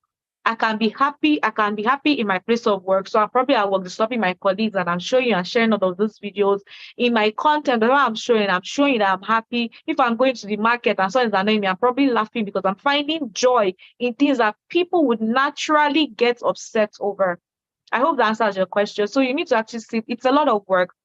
And 2 hours is honestly not enough to deal with everything. So I just hope that you probably take hold of one of these offers and I get to help you find that. Okay. Thank you so much. I suggest we write down so that we can now have a general this thing. How many slides do we have left? Let me see. Okay. All right. No, so the others are it will soon end. The others are actually just for offers. I just brought a lot of offers. Great. Yeah. So right. So crafting your brand marketing strategy. To create a proper marketing strategy is wholesome, right? It could last you for years, but the plan is what could now differ from time to time. So number one thing you need to be aware of is awareness, especially if you are just starting. People need to be aware of you. I know many times you come online and you're like, already, what's profitability means to me? I should have already achieved it. No. Your first goal should be awareness, getting people to be aware about you. Now, for awareness, the kind of metric you should look at out for be okay, number of people following you, number of impressions, number of reach. I'm trying to help you understand what awareness is about. Like, so if my name is being mentioned, people now say, oh, I've heard that name before. Do you get it? So your first goal, in fact, I always tell people, give it 3 months awareness. So maybe in the first 3 months, even if you want to sell something, you may not even try to sell things. When you are selling, it's subtle, right? But it should be awareness and getting people's data, conversion. So for me, my website, like I don't think I've run any. I've run ads on that free course for the website, but we have hundreds of people on it already. I'll probably run ads for every other thing that will bring them to my page, but that one, right? So that's awareness for me because and for awareness, those of awareness, I'm trying to get their data so I can also be sending them newsletter because I always tell people try not to build your brand on a platform that focus solely on a platform that you cannot control. If today you wake up and see that Instagram is down, does that mean your hard work will go? So this is why mailing list is important, having your website is important. Do you understand? So awareness, and part of the awareness could be getting leads. Leads is the data of people that you can follow up with. Do you understand? So for this webinar, we're registering because we'll get your data after. Second, after awareness is authority building. So now the people know about you. What's next? You need to let them know that, okay, I'm an authority in this field. That's if you're an authority in this field. But if you're someone that is just starting out, I want to take us through your journey, you can let us know that, okay, when it comes to starting out your journey, I can really help you by sharing my own story. So if you're just starting out, you can learn from me. So when I'm thinking of, when someone is telling me, oh, I'm a newbie in this industry, what do I need to know? Your page is coming to my head because you're sharing your story of how you started. Oh, this person is starting just like you, can message him or her. Then you get to conversion. Conversion is not when you begin to sell. Now, many people do every other skip out awareness, authority building, and go straight to conversion. And then you now hear things like, oh, selling is hard. It's not hard. They don't just know you. People buy from who they know. Now, there's one of a psychological metric we use for marketing, and it's called visibility. In terms of, you need to consistently be in the face of the people for them to be able to even buy for you or recommend you. Have you ever been in a situation where someone is like, oh, recommend a brand for me for this particular product, and you're like, there's this brand I used to say every time, I've not used them, but they look nice, you can try them. We probably all have been in that situation. It's the awareness thinking that we do. So people need to be aware of you. They need to know that you exist, and then consistently. So in research shows that people do not remember you. See, they've seen your post or something about you a average of 10 times minimum. A average of 10 times before they even make a mental note of you. Then for them to now know you very well and know that this person exists, it can be like 100 times. So you see why awareness is very, very important. So that you are not trying to sell something and they're like, this thing is very hard. I mean, I know that, and then this is where many Christians have problems with, like, have faith. Faith is important. So that is like a direct instruction from God. Please follow pattern, especially if you are just starting out. Right? So awareness is an unending thing. Have you ever thought why Coca-Cola keeps spending money every time to be doing billboard? Who doesn't know Coca-Cola? But if they don't do that, I promise you that people will forget about them, because awareness helps with top of mind. There's something called top of mind awareness. So if I'm always in your face, when someone talks about something, you can easily remember me, then recommend me.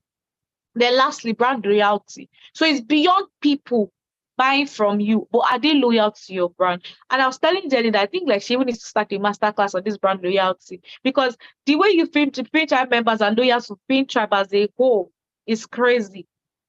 So it's beyond people just buying from you. Like, are they so loyal to you that they can trust the words that come out from your mind?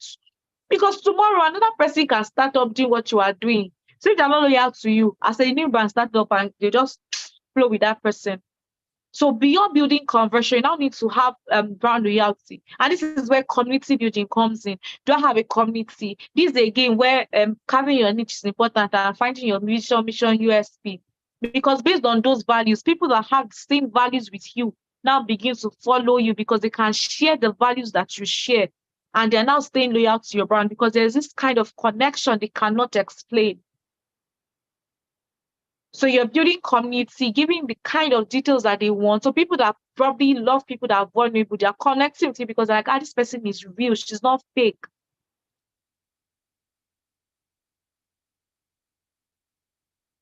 So you need to start with awareness, then build authority, let people know. And now one way to start with awareness is by giving informational content, right? Authority building, so giving it informational content. So content like maybe case study also can help you build yourself as an authority.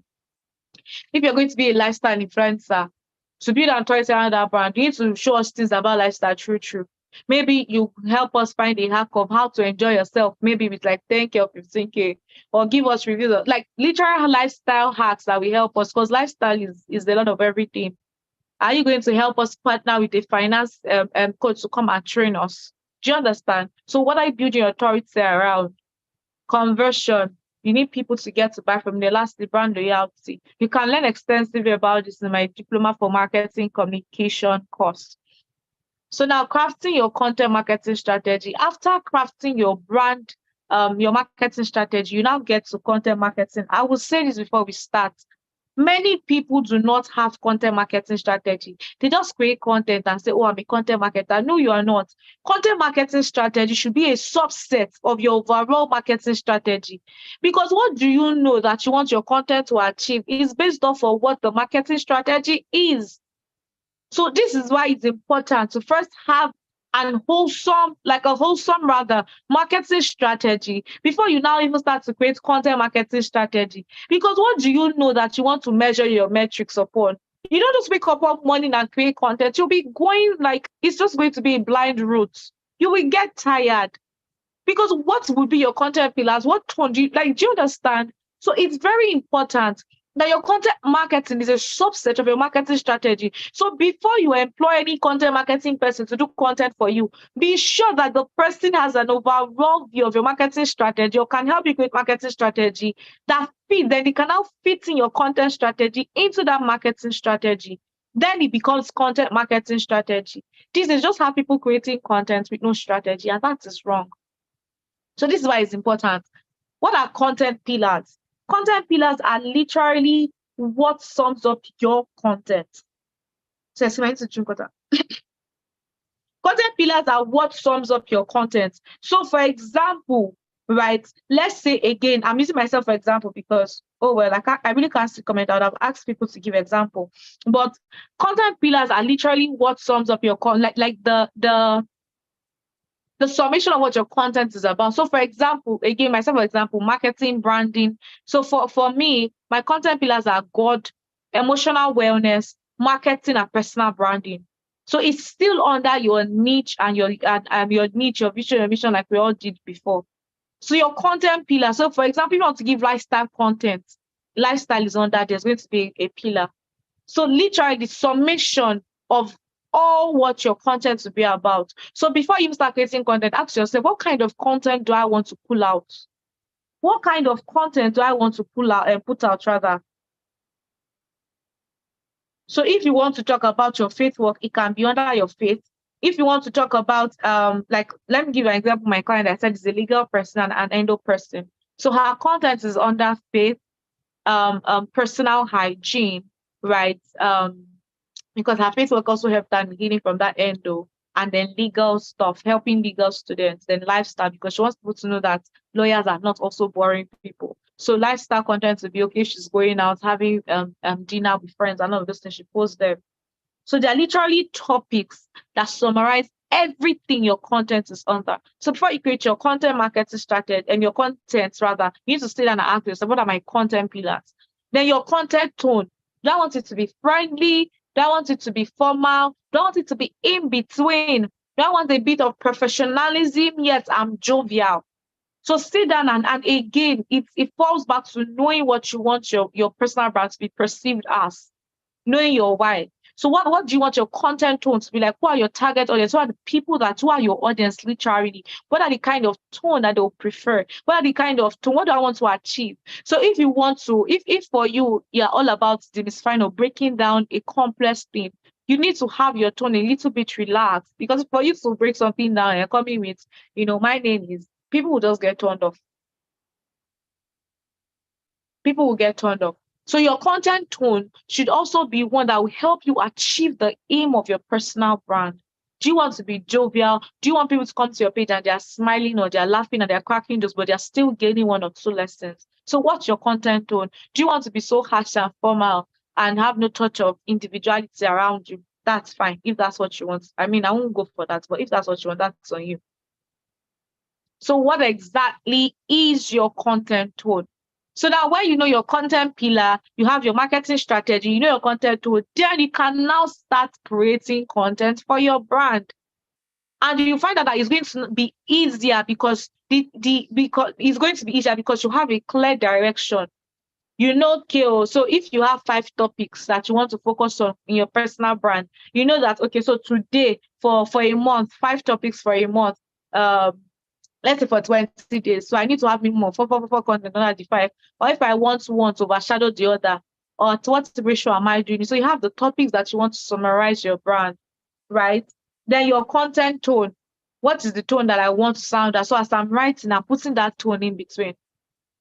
So I'll just give you some tips for creating content that I think that you should bear in mind. I call them basic copywriting tips, just so that it helps you. Again, you need to take my course, Diploma in Content Marketing and Management and Copywriting, to understand better, or whatever offer I put up here, you need to write on it. So number one reader's rule. When you are writing, never assume that you are writing to people. Assume that you're writing to one person.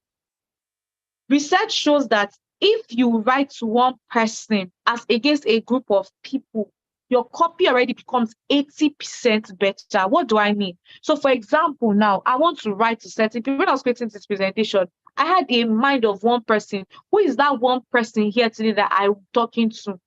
So you know how you will talk to your friend when it's just you and your friend. It's going to be different from how you're talking to a group of people. It will be most likely informative, and you'll be freer with a friend. So who is that one person? I put the name to that one person, Daisy. What does Daisy want? Daisy wants to be there, knowing how to help our personal brand, what's the basics of personal branding, and all of those things. So one reader's rule, when you are writing, you're writing for one person and not a group of people. So you are writing as if you're talking to that one friend of yours. So you now need to identify who is that one friend. Is the one friend so let me give an example, because this is a financial tribe. I'll give an example of the finance topic, right? So let's say, for example, I want to write a sales copy to my newsletter subscribers, and my content is on equity, that's shares, right? And why it's important to acquire equity. What do? I'll need to find out who that one person I'm writing for is. And that one person, I'll give the person a name. I'll call her Daisy, for example. So let's say Daisy. Now, next question I need to ask myself is, what I need to analyze this, and I need to ask myself, literally, who is Daisy? Is Daisy a business person?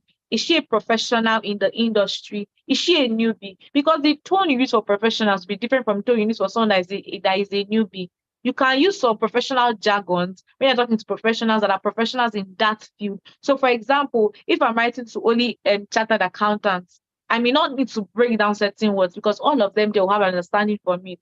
What if it's a mixed audience and I'm not sure of the ratio of the people that will be there, or the ratio of people that are professional and not professional? I'd rather just assume that Daisy is a newbie in this industry. She doesn't know jack about equity. Rule of thumb is, if you're not sure on the qualification level of the people you are going to be writing to, assume that they don't know it.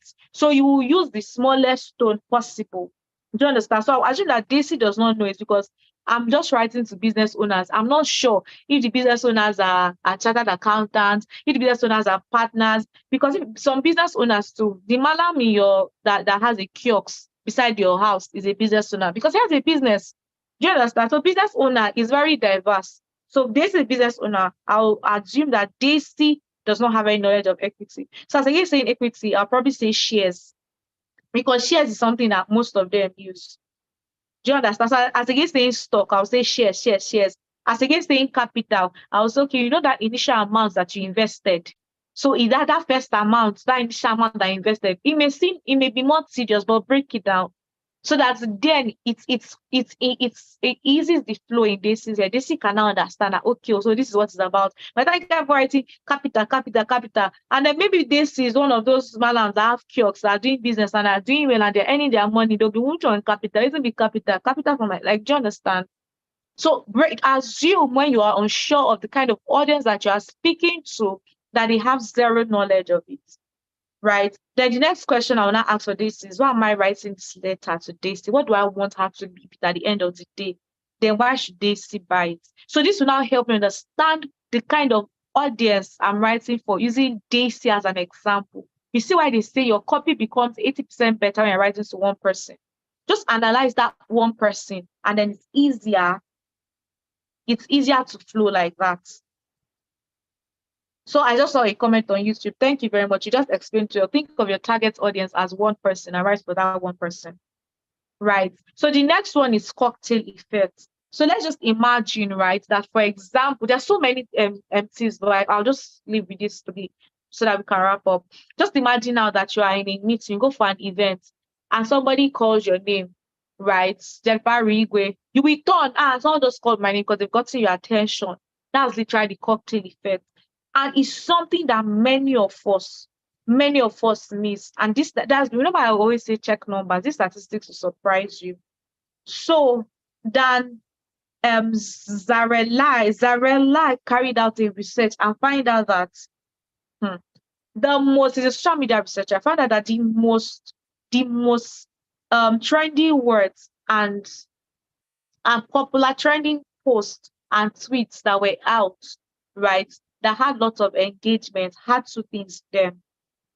The first one was you, and the second one was please retweet.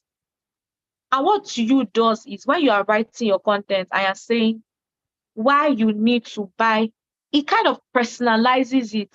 So the same effect that we have when someone is calling my name unconsciously, that's the same effect that it's having on the brain. That again writing we. See why you need to write for one person. So that one person feels like them. So you're using you as against we. Why your content is. It will have a different effect in my brain than when I see why our content is. Oh, when it looks crowded, I beg me to now go. I'll read this later. And it's very funny because many people miss this. But research has proved us wrong and shown that this is very important. Nothing is by mistake. Once nobody argues with data. Literally. So the cocktail effect is personalizing your content. Letting have lots of you, your. Do you understand? Especially if it's not something that is general. You, your. There's something that a Aproko doctor does. He rather calls to name Amaka, Ebemeka, and Chiamaka. He's personalizing it. So we're all laughing. Then you know see people like, oh, why are they calling Amaka? When Financial Jennifer does, especially telling her stories, Deb of Fin Tribe. Personalize it. It makes it like sync better in the brain. It's one of the psychological triggers that many people skip because we don't even know about it. But it makes your copy way better. Way better. Then also have a call to action. Have a call to action. So at the end of the day, we're finished with it. What do you want me to know? Do you want me to comment? Do you want me to share my thoughts? What exactly do you want from me? Then one other thing that we skip a lot of time is white spaces and paragraphs. Many times I go on IG and I see people posting and it's just so clustered up. Let me tell you something. When you people read, they read using the Holy Ghost. I can't start talking of F fruits. But what F fruits? F fruits means that people read from when people want to be the first scan and they scan from the left to the right. So make sure many times that your important details are on the left because people scan from left to right and it's easier for them to scan when there's a lot of space in between the words. So I don't want to come and I'm seeing like 10 paragraphs in one together, 10 sentences in one paragraph. It will be very hard to read. So give white spaces. It's very important. Give spaces. Let your content be well paragraphed. It's easier for people to scan through because as they are scanning, everybody scans before they read. So as they are scanning through, it's now easy for them to scan through. And so because they are scanning through and they are seeing that it's important, then they will pause to read. Nobody starts reading immediately. They first scan through. So as they are scanning through, if it piques their interest, they now begin to read. So what you do many times when you cluster your words together is you're reducing your chances of people actually actively reading what you're posting. And because they're scanning through, it's so hard to read. It's not looking enticing. They just take it off the way. So I said it's easy to attach psychology to personal branding and marketing. There's just a lot to share, but I think we'll just end here just so that we don't drag this further. Right, so you can take the course in diploma in content writing and copywriting, right? Content marketing and copywriting on my website, sonoravoice.com, or again, take hold of any of these offers that I want to share with you people now, right? So,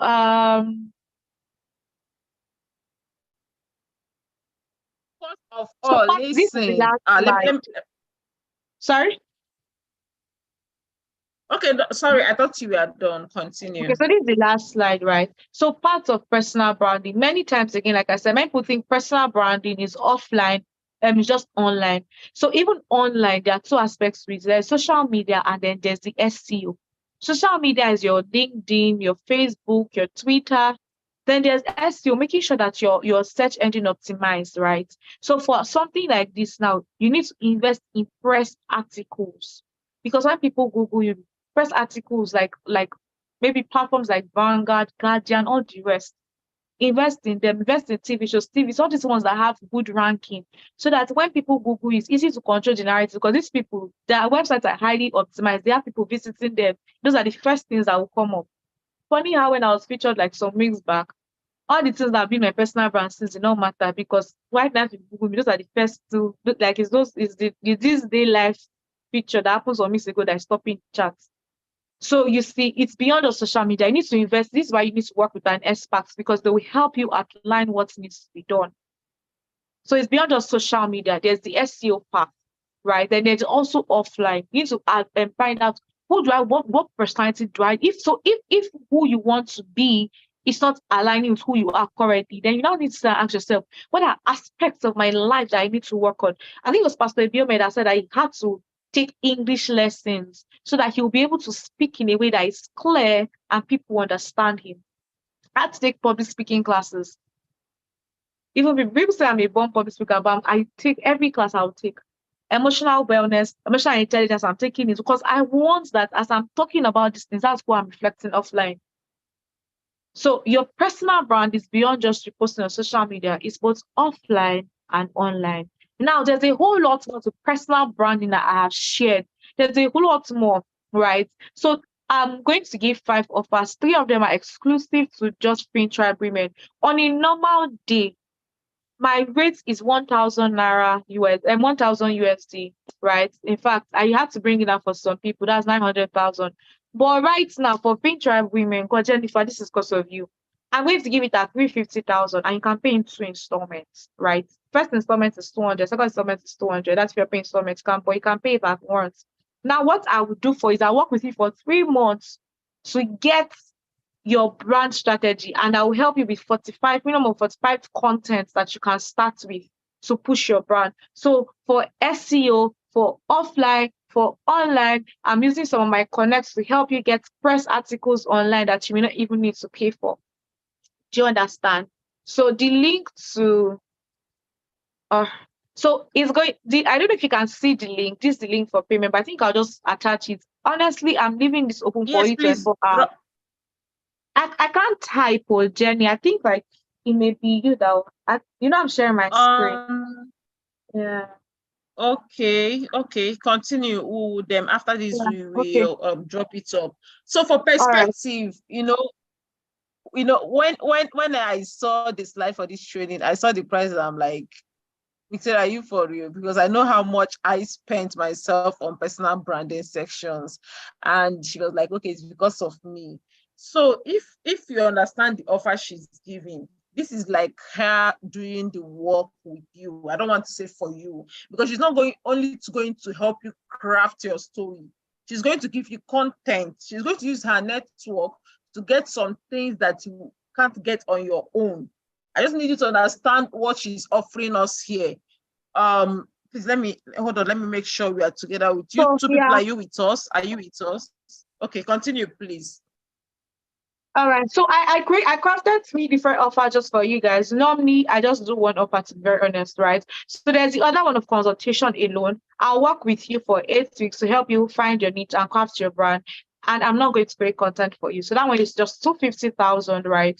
You can also pay into installments, right? Or in 1 installment. Honestly, after 24 hours, I'm closing these links. I think like I'll just wrap up so I can post these links on both YouTube and Zoom so that it's easier for everyone, right? And if you registered for this, an email will be sent to you immediately after now with all of these links.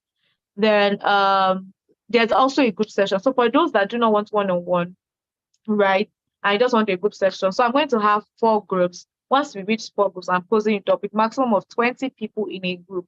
Now, for 4 weeks, I'll take you through aspect of personal branding. Now, because it's a group session, you're not going to get the benefits that people of one-on-one get.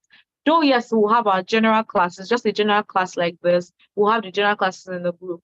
But you see that one-on-one access, you won't have it to me. But in those 4 weeks, I'll be able to teach you, and then you will be able to craft your brand statement and basic brand marketing strategy for yourself, right? I won't do that for you. You have to do that yourself because it's a group session. So you can pay at once, it's 150,000, or you can pay in 3 installments, like weekly, right? You can pay weekly in 3 installments. So that could also work for you. Then there are free options. You can visit my website to enroll for free. But just also know that when you enroll for free, you have just a period of 10 weeks. And there are certain things that paid options have that, free options, you will not just be able to get there. But the free courses are also very detailed. So www.senoravoice.com to enroll for free. The courses are just open for 10 weeks, and in terms if you don't finish that particular course, you lose your access to it and you have to be registered. Then you can also follow me on these are the courses, right? So you can also follow me on Instagram to get free tips for your personal brand. Thank you very much. I hope you were able to learn a lot from this. I believe I had an amazing time with you guys. Let me get back to Zoom so I can stop sharing my screen. Financial women, I need to see us in the comment section. Have you learned? Was it impactful?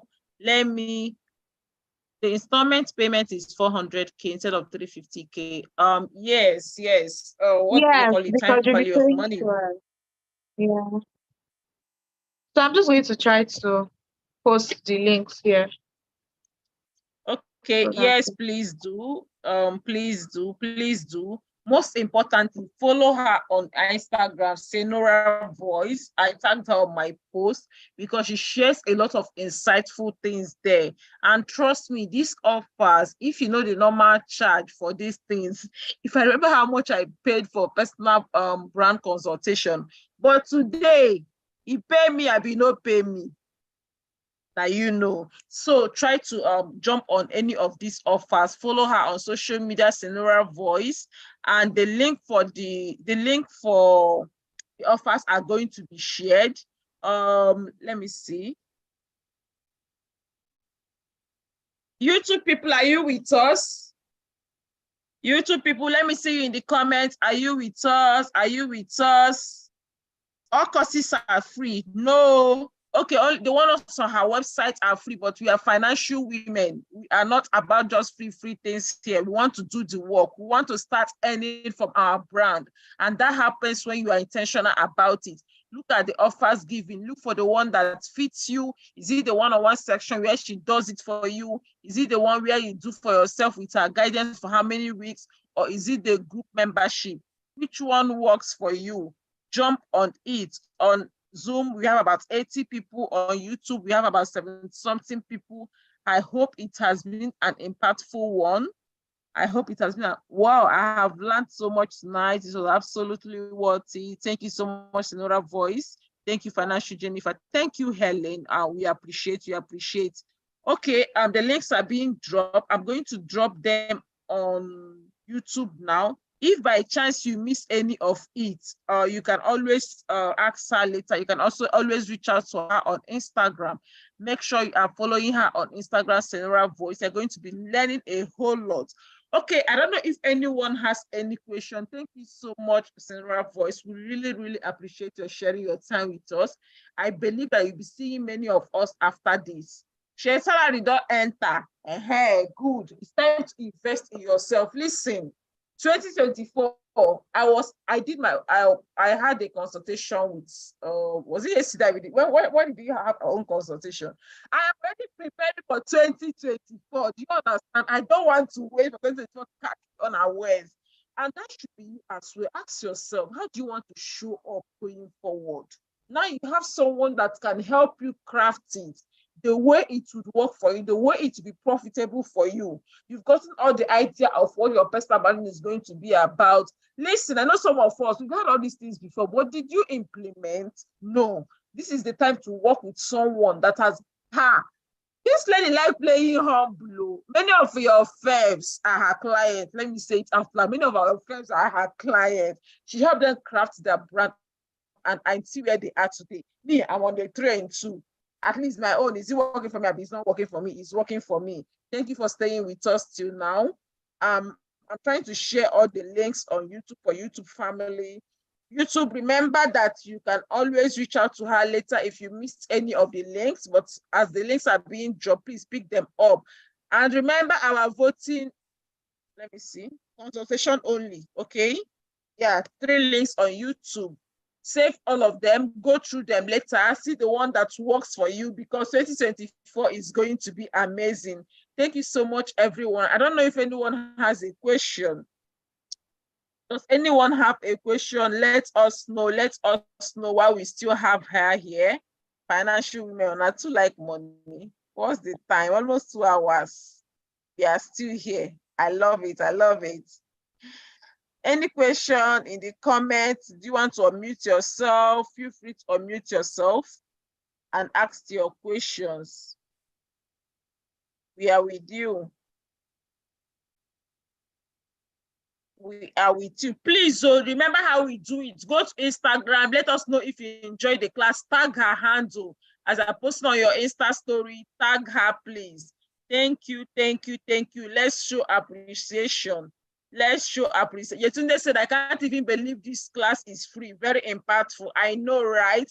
I brought my own personal coach for you. What were you expecting? I beg you. Of course, I know. Imagine the magic she's going to do for your personal brand when you engage her service. I low-key waiting to see if anyone has any question, or have you got the link to join the programs already? Glory say, wow, wow, wow, wow. I hear. Oh Lord, thanks a lot. Okay, I see all of you. Okay, if that's it, I don't know if anybody has a question. Okay, Glory's hand is up. I'm going to ask it on mute right away.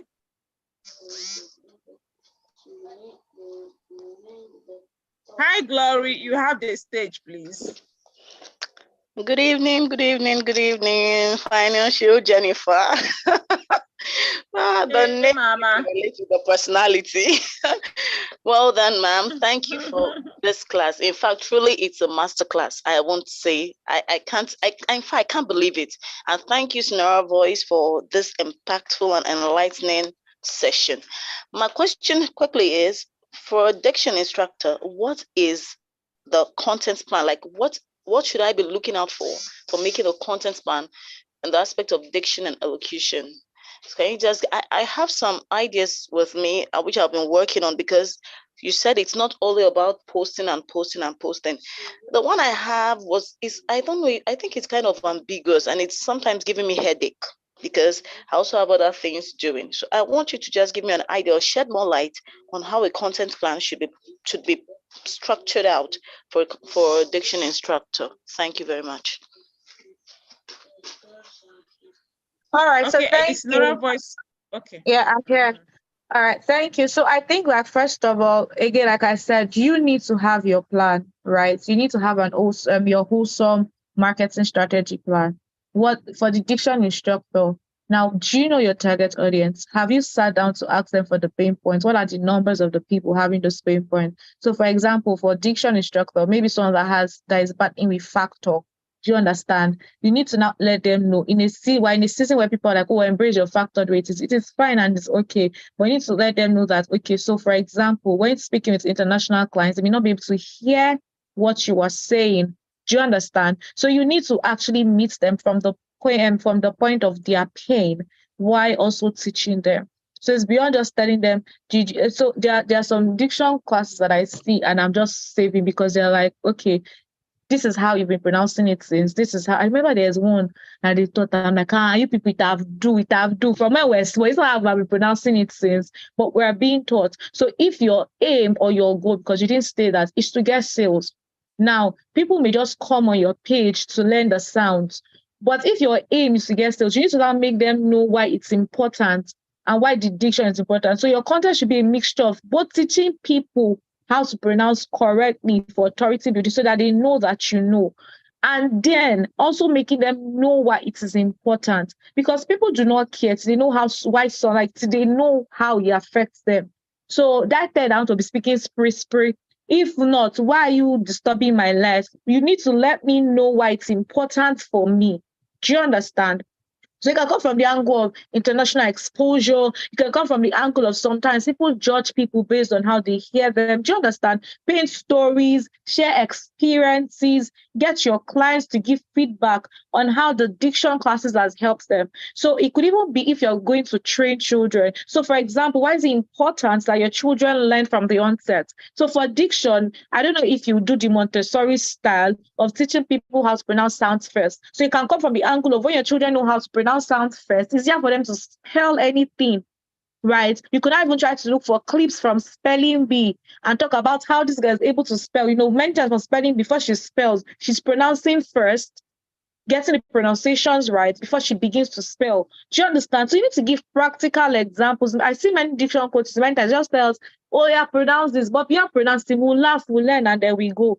But you've not exactly told me why I need to be invested in your course. Do you get it? So there are a lot of things that I can help you do, but I mean, time will not permit us now, but I just hope you take advantage of some of the consultation classes that I have available and then work together, niche and find the content that works for you.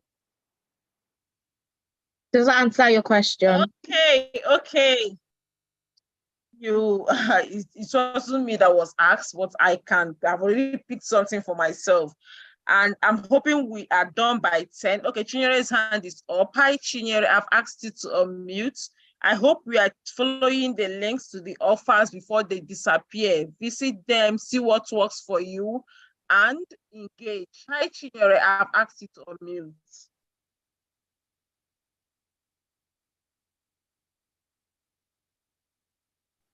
I don't know if Chinyere is still with us. Hi, good evening. Good evening. Good evening, sis. I'm so sorry. I was trying so hard to unmute from my end. Hi, Sonora. Thank you so much for this for the thing you have done. Honestly, I have learned more than a lot.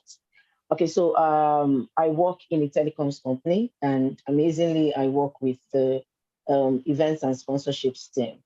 So basically, what you were talking about are things that, I picked a whole lot because I really, really need to understand the part. So there's just this part that I always try to get lost in it, and that has to do with budget and time constraints. I don't know if it's something I can talk about here, Sonora. Yeah, but you need to give scenarios like what you're talking about budget and yes, but I just need to be sure that I can talk about it here. Will that be fine, Jennifer? Can I go on? Sure. Our okay. says you can carry on. Okay, cool. Thank you.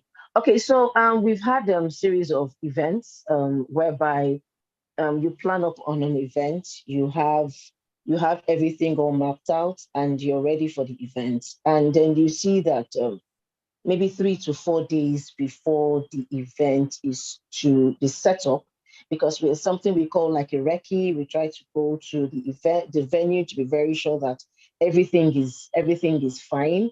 You also need to have like vendor management and carry along other people to make sure that everybody's okay. And we also lay everything on an agency. Now, the agencies are the ones that try to bring the budget, which is being signed and have been approved by the company. And then you notice that 3 to 4 days before the event, they come to you and tell you, oh, I'm very sorry, we don't have that money anymore. Now you're holding the company, you're holding your customer, because your external stakeholders, because you need to do that event on a specific date. Now, let's put in mind that we have the budget constraints now and the time constraints. And you know that as an event person, postponing it is not your first option. So I just wanted to throw more light. Besides just going outrightly to say, okay, you know what, we can postpone it, and trying to source funds from the internal stakeholders. I just want more views on what can be done, because most times I know that we miss it. And at the end of the day, I know that there is something we would have done or we could have done rather than just, let's just postpone it. I know that there is something we can do, but I just want somebody that is very vast when it comes to brands and calls, just put me through on that. And I really appreciate it. All right, so I think I'm just going to drop my email here. You message me and tell me that you are this lady from this just because you are here. Okay. I think I'll just give you like 30 minutes free of my time. Then anything after that may have to be paid. Because this is actually very dicey and there's certain information that I may not want to actually hear simply because It's involving your company and all of those things, right? Yes. Yes. Yeah. So I'll just give you my email address. I'm typing it on the chat. Just send me a message, email, and tell me that you're this person. I'll Yeah, the slot it person. time for you this course. Okay. Yeah. So Okay. send to voice@senaravoice.com and then copy the Gmail, senaravoice@gmail.com. Then I'll answer Okay. you for it. Okay. Thank you so And much. well done, because I know that it can be a lot of heartache. Yes, it really is. Like sometimes it makes me feel as though I don't know what I'm doing. And I just get sick and tired of telling them, you know what, let's postpone. I know there's something we can do besides But on the postponing top of my on, head, I would just say involve legal actions also, literally, because before you do anything, get people to sign and then put some deposits. But then we'll talk more in details because I know that these things can be dicey. Okay. Okay. I will appreciate that. Thank you so Okay, much. when we are starting, before we started, I told you we are lucky. Our teacher for today, she's someone that is experienced is to angle as a marketing manager, like from the client side, and then from the personal branding angle. So Chinyere, she got here because she's looking at your case from two different perspectives. And that's the interesting thing. I know during the course of my one-on-one section with her, she's talking to me from the angle of someone that is an expert in personal branding. And she's also talking to me from the angle of someone that pays influencers, that pay with personal brand people to work, what they're looking at for, and things like that. So it's as if you're getting expo from the two angles. So it's actually amazing. That's one of the reasons I believe that you should make sure you take any of the offers that we are giving. Okay, starting with the Instagram handle is on the comment section now. Please go right away and start from both the Instagram and the follow her on Instagram, check out the website, and make sure you keep in touch. Thank you so much, Senora Voice. I really, really appreciate your being here. I know how busy you are. I know all those are celebrity clients. I know, but you still made out time for us. Thank you so much. I'm hoping that many of us will come back to you to engage in any of the offers, because like I told you, since 2024, it's going to be loud.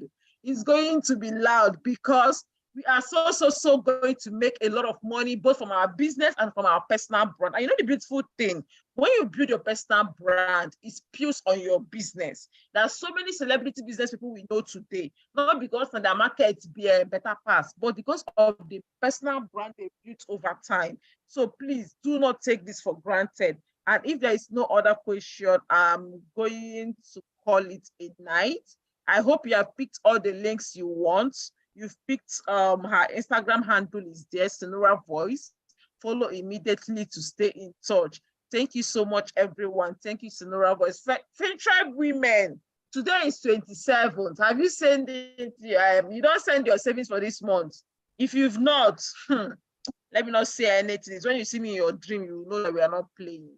Okay, good night, everyone. Please, if you have not voted for that award, this is the first time they are nominating me for an award. I beg in the name of God. Yes, I'm begging for it.